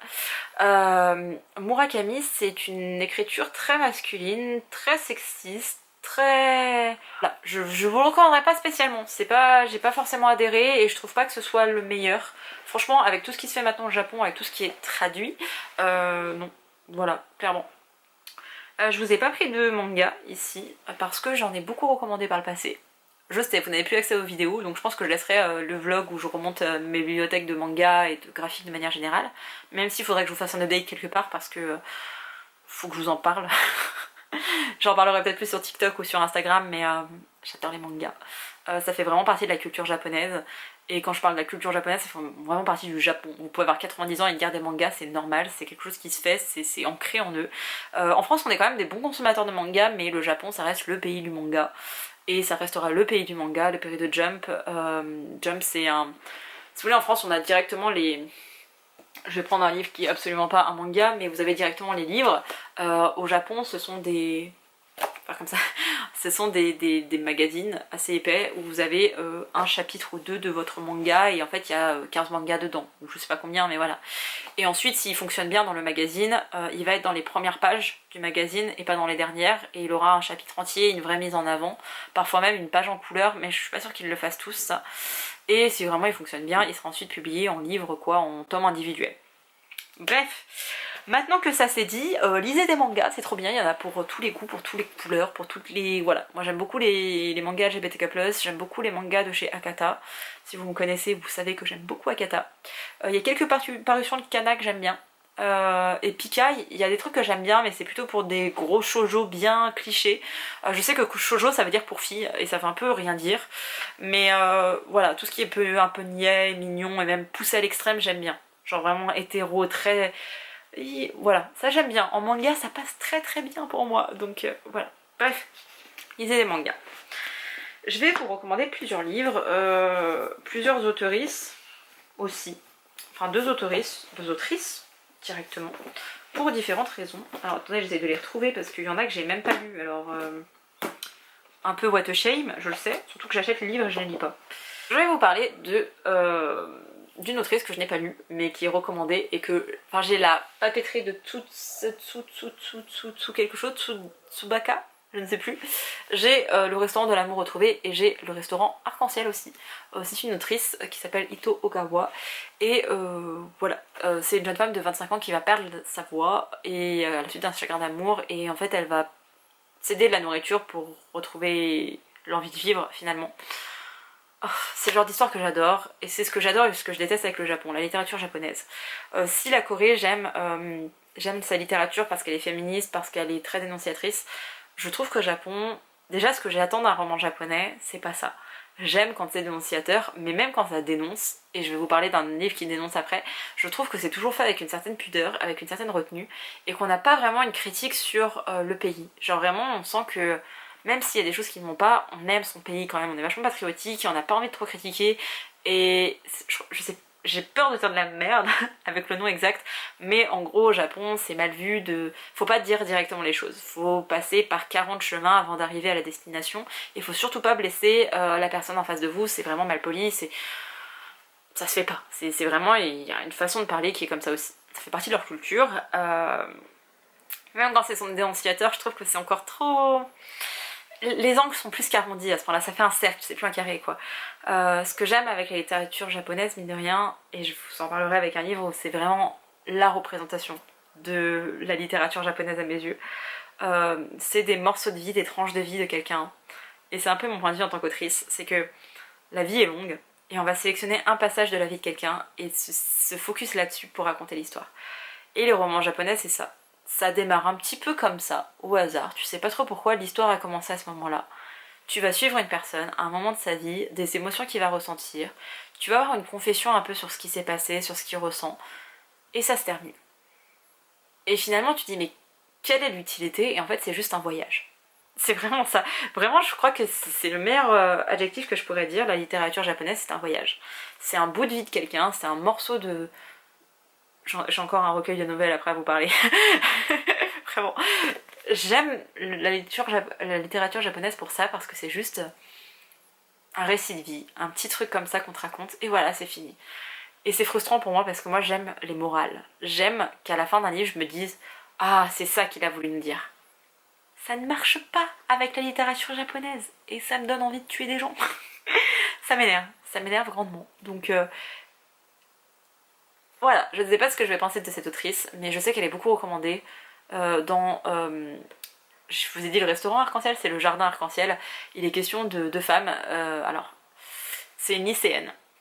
Au début de l'histoire, c'est une lycéenne avec sa prof, je crois, ou en tout cas avec une femme qui est adulte. Et moi, je n'aime pas ce rapport d'autorité, les grandes différences d'âge, je ne supporte pas ça. Je trouve ça très malsain, surtout quand on est jeune. Quand vous avez 40 et 50 ans, c'est un peu moins gênant, vous avez quand même la maturité, l'expérience, etc. Quand t'as la 16 et 26 ans, à 26 ans, t'as pas les mêmes attentes qu'à 18 ou qu'à 16. Et... bref, c'est quelque chose qui me gêne, mais j'ai pas encore lu le bouquin, donc je vais pas trop parler, je vais pas parler trop vite. Mais elles vont décider d'ouvrir une sorte d'auberge où elles vont accueillir un peu tous les réfugiés. Alors réfugiés avec un grand R, c'est-à-dire toutes les personnes qui sont rejetées de la société la société japonaise, pardon. Et ça va être aussi bien des personnes qui n'ont pas beaucoup d'argent, que des personnes qui sont aussi issues de la communauté LGBTQ+, que... bref, c'est un petit peu tout le monde, et le concept me plaît bien. C'est comme ça que j'ai découvert cette autrice. Non, je crois que c'était avec la papeterie. Je vous mettrai le titre là, mais c'était avec la papeterie que j'ai repéré, et après j'ai fait « Oh, mais ça me dit quelque chose !» J'ai acheté le jardin arc-en-ciel parce qu'un ami me l'avait conseillé, et j'ai acheté celui-ci parce que quelqu'un qui va revivre quelque part grâce à la nourriture. Voilà. On parle un peu des décors, mais on parle... Je trouve que la littérature japonaise, en tout cas que j'ai lu, on parle pas beaucoup des décors. On va parler parfois de la société, de la vie à Tokyo, de la vie tokyoïte. Beaucoup de combini, on sort le soir après le boulot, on va boire un coup, on finit à pas d'heure, on dort sur le canapé ou sur le tatami parce que t'es défoncé, ta femme elle en a marre de te voir bourrer tous les soirs. C'est l'homme qui va au travail, qui gagne l'argent, mais c'est la femme qui gère le foyer, qui s'occupe des gosses et qui distribue l'argent de poche au mari. C'est très japonais, hein. Et je trouve qu'on s'attarde pas trop sur le décor en tant que paysage, mais beaucoup plus sur le décor de la vie. Et on s'attarde beaucoup plus aussi sur la nourriture. Le Japon et la France sont les deux pays qui sont classés par rapport à leur nourriture. Donc la France, rien d'étonnant, me direz-vous, hein. Je parle vraiment de la France, hein. Les Belges, je vous aime, j'aime vos gaufres d'amour. C'est la France qui est classée, ok. Et je suis obligée de vous recommander une autrice que tout le monde m'a recommandée et que je vais lire bientôt. Parce que je sais pas si un jour je vous en reparlerai en vidéo, donc voilà. Une autre autrice que j'aime beaucoup, là c'est une nouvelle saga que je viens d'acheter dans une petite librairie de ma ville, mais c'est l'autrice Aki Shimazaki, pardon, c'est publié chez Pabel, alors que l'autre c'est chez Piki, bref. J'aime beaucoup cette autrice. J'avais lu quelque chose, le poids... Non, alors là j'ai le poids des secrets, donc c'est pas ça. Le chardon, je sais plus, je crois qu'il y avait 4 tomes. En fait, vous suivez plus ou moins une histoire principale. Enfin, vous suivez un personnage qui va raconter son histoire, et au cours de son récit, vous allez croiser un autre personnage, dans un autre tome, vous aurez son histoire, mais ça reprendra pas forcément le point de vue de la personne. Ce que j'aime beaucoup, c'est que c'est vraiment sans chichi. C'est vraiment très simple, c'est jamais des histoires de fou, hein. C'est pas genre ah c'était incroyable, c'était trop bien. J'en avais lu d'autres en e-book. Et je pense que cela je vais les lire, je vais le revendre sur Vinted. D'ailleurs j'ai plein de livres sur Vinted, si jamais vous avez pas vu, la boutique est dans la barre d'informations. Je pense qu'après 1h30 de vidéo, vous écoutez même plus ce que je dis, mais voilà. Ici on va suivre Namiko qui a survécu à la bombe atomique de Nagasaki, et ici j'aimais le fait qu'on suive Yanni qui est une jeune femme qui vit à Tokyo avec sa mère et son oncle qui sont venus de Corée. Voilà. Par contre j'ai vu qu'il y avait un deuxième tome du poids des secrets en plus de cela. Alors je sais pas du tout dans quel sens ça se lit, enfin dans quel ordre ça se lit. Je me dis lui les numéros 712 et lui 848, donc on va peut-être faire comme ça. J'ai vu qu'il y en avait 2 autres mais les histoires me tentaient pas trop. Donc si j'adhère pas trop aux récits de vie, je le lirai pas. En fait ça peut se lire indépendamment, on s'en fout. Juste c'est des destins croisés et j'aime bien. Voilà. Je trouve que c'est une autrice qui est un peu un incontournable, en tout cas pour moi c'est un incontournable de la littérature japonaise. C'est tout petit, donc je recommande. Ensuite, premier livre japonais qu'on m'a conseillé, j'en avais lu d'autres par le passé, dont Les Délices de Tokyo que je recommande pas spécialement. Oui c'est abordable, oui c'est plutôt bien écrit / traduit. En fait je me dis Les Délices de Tokyo, je m'attends à avoir de la bouffe tout le temps. Ça parle pas de ça. Ça parle d'un autre sujet très important et très beau, mais le titre est trompeur. Donc si vous voulez y aller, allez-y, hein. Mais il y aura pas beaucoup de bouffe. Il y aura un petit peu de bouffe. Il y aura pas beaucoup de bouffe. Moi je veux que ce soit full bouffe quand on me dit les délices de Tokyo. J'ai lu La boîte noire de Ito Shiori. Enfin Shiori Ito. Qui est une jeune journaliste. Enfin une jeune journaliste. Non. En 2015, Ito Shiori a 26 ans. Elle est journaliste. Donc si ça s'est passé quand même, elle était quand même assez jeune. 26 ans c'est jeune. Laissez-moi dire ça alors que je vais sur mes 29 ans. La dame est âgée. Bref. C'est une journaliste qui va rencontrer un homme qui lui a proposé un poste. Il dit ah bah venez on va boire un coup, ok elle va boire un coup avec lui. Et en fait il va la violer. Sauf qu'il l'a droguée et elle le sait, elle s'en rend compte. Et elle va voir la police et en gros ils disent ah d'accord oui, et quand ils se rendent compte de la personne qui l'a violée, ils vont un peu fermer les yeux, classer sans suite. Et elle dit non mais c'est pas possible, j'étais droguée, enfin j'étais à tel endroit, on a pris un taxi, et en fait elle va retrouver le mec de la sécurité, le chauffeur de taxi, elle a plein de témoins, et ils témoignent, hein, vraiment, ils font des papiers, ils font tout ce qu'il faut, sauf que comme le mec a des copains haut placés dans la télé ou dans la politique, et lui il se trouve dans la télé, enfin bref, dans un milieu assez influent, je vais y arriver, ça fait un moment que je tourne, là je commence un peu à fatiguer, ça fait plus de 2 heures de tournage les gars, donc mes mots ils sont plus vraiment là. À chaque fois, ils échappent à la justice parce qu'il est riche, parce qu'il a des connaissances, parce qu'il connaît des gens influents, et ça parle de tout ça. À savoir que l'autrice, qui est du coup la personne qui a vécu ça, la journaliste qui a vécu ça, elle a fait ses études à l'étranger, et ça change tout. Du coup, elle est procédurière, et sa famille ne comprend pas, elle est là, mais vous vous rendez pas compte du traumatisme pour moi, j'ai été violée. Il y a rien qui prouve que j'ai été violée. Genre vraiment rien ne prouve alors que je le sais, je le sens, Et même elle arrive pas à se reconnaître en tant que victime au début, et quand elle se dit bah si ça m'est vraiment arrivé, ah tu vas à l'hôpital, parce qu'elle a vraiment eu le réflexe je vais à l'hôpital, mais rien n'a été fait, ils sont juste dit bah ok t'as été violée, bah tant pis pour toi quoi. T'avais qu'à pas boire. Pourquoi c'est pas elle qui a eu son pénis dans son vagin, c'est... Reste calme Pauline, donc voilà, ça parle de ça, sauf qu'encore une fois on dénonce, mais il n'y a pas eu de suite véritablement, donc c'est le système judiciaire japonais. Et par contre c'est super intéressant de voir un peu comment sa famille a accueilli le fait qu'elle aille à l'étranger, ses études, comment ça s'est passé, on parle un petit peu de ça. C'est pas aussi plombant que certains autres livres qui parlent d'agression sexuelle et de viol, donc c'était plutôt sympa de le lire, surtout que moi à l'époque j'avais lu Le consentement de Vanessa, comment elle s'appelle, de Vanessa Springora, voilà, je venais de lire ça, donc quand vous lisez un roman aussi dur et qu'après vous lisez ça, ça paraît presque soft, vous voyez, alors qu'il est aussi question de viol dans les deux, hein, mais voilà, c'est différent. J'adore BookTok, j'adore le TikTok anglophone, voilà. Bon, en ce moment, TikTok, il y a que des trucs de BTS, donc je vois plus trop de trucs sur les bouquins, mais à la base, j'allais sur TikTok pour les bouquins, et tout le monde parlait de Kitchen de Banana Yoshimoto. Jamais entendu parler en France. Je vais à Hero le Phoenix, il était disponible, forcément. Il a été écrit... Enfin, il a été publié en 1988. Retenez bien ça. Parce que dans cette histoire, on suit une jeune fille dont la grand-mère va décéder. Elle se retrouve sans famille et je crois que c'est ses voisins. Je crois que c'est ça. Hein, qui vont l'héberger. Et en fait, le truc de Kitchen, c'est parce qu'elle reste, elle dort dans la cuisine parce que c'est chez sa grand-mère, elle entendait le bruit du frigo et ça la rassurait.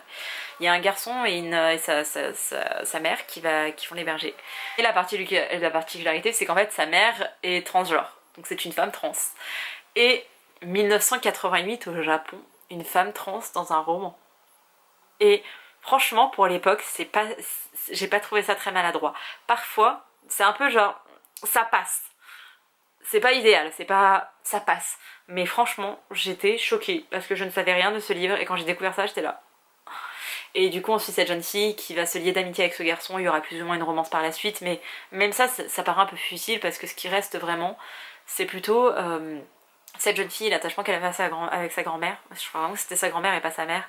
Ce truc du bruit de la cuisine, du frigo. On parle un petit peu de nourriture dedans. Et on la voit évoluer et on voit aussi tous les personnages évoluer. Et c'est ça que j'adore, c'est que on se focus pas que sur un personnage. Tout le monde a son importance. Et c'était vraiment fort. Et j'ai versé ma petite larmonnette à 2 reprises. Dont une fois parce que c'est obligé de pleurer. Et c'était beau et c'était bien fait et c'était poétique et je vous le recommande vraiment. Je sais pas si c'était une bonne introduction à la littérature japonaise, mais il est tellement important qu'il faut le lire. Il faut le lire, c'est trop innovant pour du Japon alors que c'était en 88 les gars. J'adore enfin j'adore, j'ai lu ce livre en début d'année. Il s'appelle Au prochain arrêt de Hiro Arikawa. Voilà, c'est des nouvelles qui se passent dans un train. Alors j'adore la couverture, c'est chez Actes Sud, ça coûte 18,50 €. Je sais pas si avec le recul je le garderai ou pas parce que je sais pas si je le relirai un jour. Mais c'était plein de petites nouvelles sur le Japon, sur des destinations, sur des gens qu'on croise dans les aléas de la vie dans un train. Et juste pour ça, c'était vraiment l'exemple même de la littérature japonaise. Pour moi c'est ça, c'est ce livre. Et je crois, si je dis pas de bêtises, que c'est l'auteurice Hiro, je pense que c'est un garçon, un homme, mais je suis pas sûre. C'est la personne, je crois, qui a écrit Mémoire d'un chat. C'est ça, les mémoires du chat. D'un chat. Les mémoires d'un chat, je vais y arriver. Donc voilà, c'est un peu... Enfin, je pense que vous connaissez les mémoires d'un chat. Ma maman l'a lu, elle a adoré, mais tout le monde pleure et je veux pas pleurer parce que j'ai déjà perdu un chat et j'ai peur de ce que je vais lire. Donc voilà. Un autre roman qui est sorti il y a pas très longtemps, chez Nami, que je connaissais pas du tout. C'est Séverine qui l'a reçu, ça m'a intriguée. Et ben, je l'ai pris parce que il m'intriguait et je l'ai lu et je vais le garder parce qu'il est trop bien. C'est La bibliothèque des rêves secrets de Michiko Aoyama. Alors, la littérature japonaise, elle est publiée souvent chez Piquet et encore plus, je trouve, enfin, je pense pas au niveau en termes de ratio, mais à mes yeux aussi beaucoup chez Actes Sud. Et du coup, je ne connaissais pas de Nami, je ne sais même pas si c'est une collection, mais apparemment c'est l'éditeur, donc je connais pas du tout. Peut-être que c'est très connu, hein, moi je connais pas. Et je savais pas trop à quoi m'attendre, une couverture un peu comme ça. La dernière fois que j'ai lu un roman japonais qui était soi-disant trop bien, machin, c'est... en français c'est comment Tant que le café est encore chaud, j'ai pas forcément aimé. Je sais pas si je dois vous le recommander alors que je l'ai pas aimé. Je sais pas si ça vient de moi, le fait que je l'ai lu en français, je ne sais pas du tout. Bref, grosse hype sur BookTok, ça commence à venir aussi en France. Moi c'était Clout, anciennement le quartier du livre qui l'avait lu, Chloé. Donc voilà, bref. Ici on suit plusieurs destins de personnes, plusieurs personnes qui ont vraiment rien à voir les uns avec les autres. Ça fait plusieurs nouvelles en fait qui se réunissent. Donc là par exemple on a Tamoka qui a 21 ans, qui est vendeuse en prêt-à-porter féminin. En gros il y a des trucs ça va pas dans sa vie, elle s'épanouit pas forcément son job, il y a des trucs avec son manager, c'est pas son truc. Bref, elle rencontre une association de quartier, elle va là-bas et... on propose des choses, je crois qu'elle a droit à des aides ou je ne sais pas quelle chose, mais bref, au Japon c'est beaucoup répertorié par quartier et tout est régi par le quartier, vraiment tu restes c'est ton quartier, c'est ton voisinage, c'est ta petite maison. En fait, c'est une maison dans une maison. En tout cas, à Tokyo, ça fonctionne comme ça. Enfin, ce que j'en ai compris, ce que j'ai compris du Japon, ça a l'air de fonctionner comme ça par quartier. Et elle va du coup dans cette sorte d'association de quartier.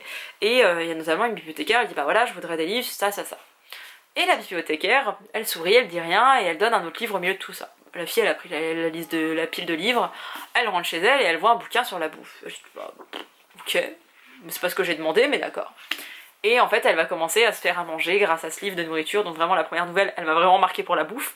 Si vous n'avez pas compris, j'adore la bouffe japonaise. Les ramen et les gyoza, ma vie. Elle rentre chez elle, elle fait ses petits plats et en fait, elle se rend compte que c'est ça qui manquait à sa vie. Juste de la cuisine, de prendre soin d'elle. En fait, avant, elle ne prenait pas soin d'elle. Et prendre soin de soi, ça passe aussi par la nourriture, parce que tu ingères. Et il faut donner de la bonne nourriture. Avant, elle achetait des plats tout préparés, des trucs sans goût, des trucs sans saveur, et elle s'en foutait.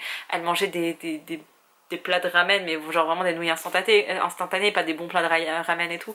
Du coup, c'était vraiment genre, elle va guérir d'elle-même grâce à la nourriture. Et là, je parle de la bouffe parce que ma passion pour la nourriture, mais il y a pour d'autres choses. Je dis un jour, mais il est possible que ça se termine en rêve inachevé. Que ça se termine en rêve inachevé? Un rêve ne peut pas se terminer tant qu'il existe. Vraiment, j'aimais trop cette petite phrase, juste un rêve ne peut pas se terminer tant qu'il existe. Je trouvais ça trop beau. Et c'est vraiment à chaque fois, c'est le même procédé d'écriture, la même façon de faire. Et c'est pour ça que j'ai corné tous les petits trucs, ça correspond presque à toutes les nouvelles. Vous voyez absolument pas, peut-être comme ça, un petit peu légèrement. Mais vous voyez pas toutes les marques. Ah si, là, un petit peu mieux. On part d'une situation, on nous donne en fait un peu les coordonnées, on sait un peu le profil de la personne. Elle va à la bibliothèque, enfin à l'association de quartier pour une raison, elle passe à la bibliothèque, elle parle pas à la bibliothécaire, mais elle conseille un livre qui est complètement enclin avec la vie de la personne et j'ai trouvé ça trop bien. Et vraiment, je crois que c'est le livre qui est le plus facile à lire parce qu'on voit le Japon, mais on voit un Japon pas trop conservateur, pas trop patriarcal, pas trop de monde du travail, vous voyez, vraiment en surface comme ça. Et c'est une bonne introduction, c'est bien pour commencer une initiation à la littérature japonaise.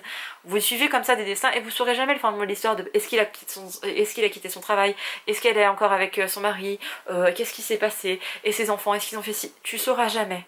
Mais ce petit bout, cette tranche de vie, tu l'as apprécié du début à la fin. Et t'as une petite morale. Pour le coup, dans celui-ci, t'as une petite morale qui est toute mignonne et que j'adore. Enfin, petite morale. Parfois, c'est des grosses morales, mais en général, au Japon, c'est plutôt... tout a un sens, tout a une raison, et si tu le vois pas maintenant, tu le verras. Et prends soin des autres, genre prends soin des autres, mais aussi des choses qui t'entourent, genre vraiment tout a une âme autour de toi. Donc prends-en soin. C'est un peu comme ça la philosophie, et c'est vraiment très bien retranscrit là-dedans, donc voilà. Un autre que je vous déconseillerais, non pas du tout que je vous conseillerais, c'est Laura. C'est la première fois que je voyais Laura, que je comprenais qui était Laura, et elle a conquis mon cœur. Alors clairement, il coûtait 24 € je crois, non 22 € en neuf, je l'ai acheté chez Gilbert Joseph à 13 € en occasion, dans un état parfait. Il s'agit des lunes de miel de Mitsuyo Kakuta. Ici on suit une femme qui s'appelle Rika, qui est en couple avec un homme qui a un poste un peu standard et qui va évoluer, qui va monter en grade petit à petit et qui va être amené à voyager ensuite à l'étranger. La situation de base, c'est vraiment ils sont mariés mais ils font pas trop attention l'un à l'autre. C'est pas très choquant pour des couples japonais. En lune de miel, on touche donc cette femme qui s'ennuie et qui va commencer un taf. Et en fait, assez rapidement, elle va arnaquer des gens. Et en fait, on parle de ça, d'une femme qui va arnaquer des gens et qui va ensuite partir à l'étranger, qui aura eu un amant plus jeune qu'elle va entretenir. Et ça parle de tout ça et c'est assez innovant. Genre une femme qui travaille déjà, qui a fait le choix avec son mari de ne pas vouloir d'enfants, de ne pas avoir d'enfants. Je sais pas sûre que ce soit... Je sais pas si c'est une question de stérilité ou vraiment de... pas envie. Elle va avoir un taf et son travail ça va être de bosser pour une assurance et en fait elle va faire en sorte que l'argent qu'on lui donne, plutôt que de les verser à l'assurance pour qu'il puisse gagner en profit, donc de l'argent, elle va y garder pour elle en partie et bref ça va servir ses propres intérêts. Et les gens lui font confiance parce que c'est une femme d'un certain âge qui est toute gentille, qui est toute douce, qui s'intéresse profondément en plus à la vie des autres, donc t'es là mais comment est-ce qu'elle peut devenir cette femme-là manipulatrice et finalement c'est même pas de la manipulation, donc t'es là mais qu'est-ce qui lui traverse la tête? Est-ce qu'elle fait ça par ennui?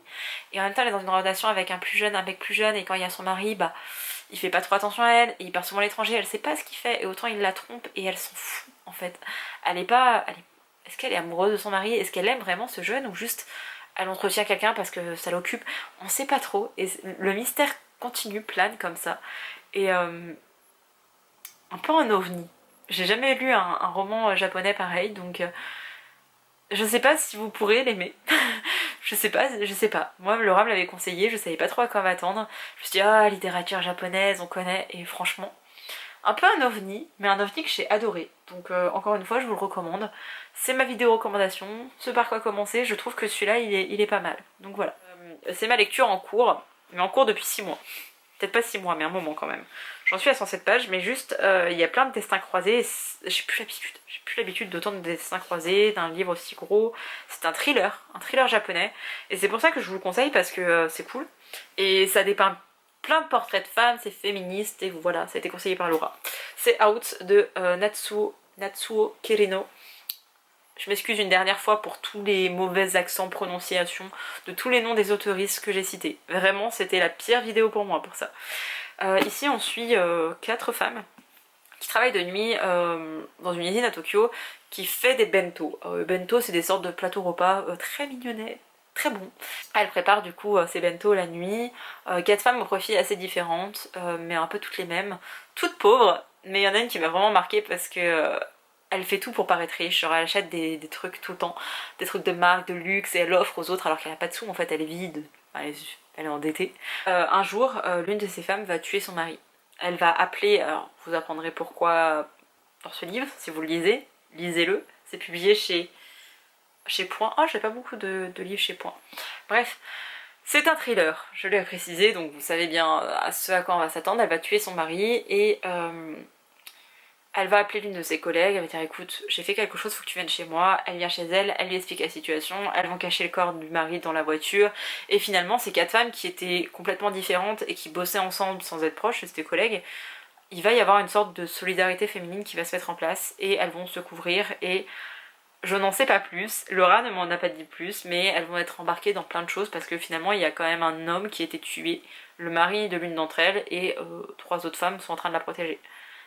Et voilà. Et je sais pas, j'ai jamais lu de thriller japonais. Et c'est très thriller japonais. Tu suis plein de personnages comme ça, de destins, qui sont plus ou moins liés. Et de voir cette solidarité entre les femmes, par contre, pour le coup, c'était assez novateur. J'avais pas encore lu ça dans des histoires japonaises. Et c'est cool. C'est cool. Donc voilà, je trouve que ça peut être pas mal. Si vous avez l'habitude de lire des thrillers, bah tentez. Les thrillers coréens, c'est sûr, ils sont excellents, ils sont incroyables, très sociétaux, machin.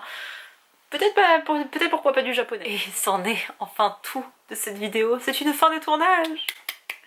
J'étais très contente de faire cette vidéo. J'ai beaucoup parlé. Bon, sur la fin, j'étais très fatiguée, donc je suis un petit peu moins rentrée dans les détails.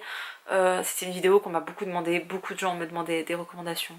Ce par quoi commencer pour la littérature asiatique. Encore et toujours, je suis un bébé. Je suis une novice totale dans ce genre littéraire. Enfin, dans ce genre. C'est pas un genre littéraire, dans cette langue, dans ce continent. Il me reste plein de choses à découvrir et j'ai hâte. Je vous ai montré certains bouquins de ma palle, mais il y en a plein d'autres. Et il y en a plein dans la wishlist aussi. J'ai essayé de vous donner un peu un panel de tout ce que j'avais, de tout ce que j'aimais, de tout ce que représentent les différentes littératures asiatiques pour moi, à mes yeux. Après, encore une fois, moi j'aime ça. Ce genre spécifique d'énonciateur, féministe, engagé. C'est pas le cas de tout le monde. Beaucoup de gens préfèrent Murakami par exemple parce que il va parler de contes et c'est des choses un peu plus imagées ou qui ont plus l'habitude des personnages masculins très imposants, là où moi je préfère que ce soit les femmes qui prennent le pouvoir et qui essayent de faire changer les choses, pas forcément dans le monde entier, contrairement aux romans un peu plus occidentaux, mais plutôt à leur échelle, dans leur vie. C'est déjà pas mal si elles arrivent à changer leur vie et leur façon de penser de leurs proches. Et voilà, j'aime ce genre de récit là. Il y a plein de choses encore à découvrir, vraiment, il y a tellement de pays en Asie. Je vous parlais d'un roman tibétain, j'ai zappé le nom. Il y a un book dessus, je vous le mettrai ici. J'arrête pas de le voir, genre vraiment de partout. Donc je sais pas si c'est parce qu'ils l'ont mis de partout, c'est chez Piki, je sais pas si c'est ça, si c'est parce qu'il vient de sortir ou parce qu'un jour je l'ai vu dans la librairie Le Phénix sur leur site internet et que du coup je fais un blocus, un focus là-dessus, je ne sais pas. Mais lui il va y passer et je connais rien du Tibet, je suis même pas sûre de savoir le placer sur une carte quoi.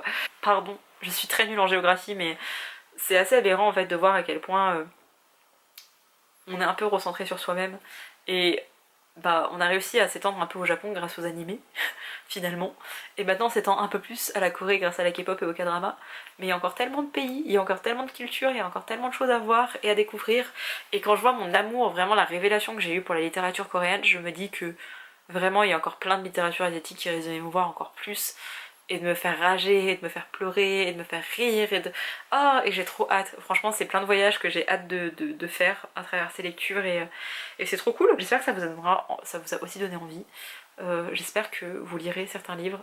Vraiment, Kim Ji-yoon, né en 1982, lisez-le. C'est vraiment ma plus grosse recommandation. Avec Jeong Gang, parce que autrice chouchou. Genre vraiment en 2 ouvrages, enfin déjà en un ouvrage, elle a réussi à conquérir mon cœur. Et là, c'est... Plus j'ai ses bouquins, plus je l'aime, donc voilà. Avec Holden, on espère que cette petite vidéo vous a plu. Monsieur va retourner dehors et bah moi je vais retourner lire mon petit livre parce que je déteste la Corée et lire mes petits mangas parce que c'est la vie les mangas. Et je vous donne rendez-vous bah du coup le mois prochain pour un vlog écriture. Ensuite le top 2022 et ensuite ciao, voilà, bye.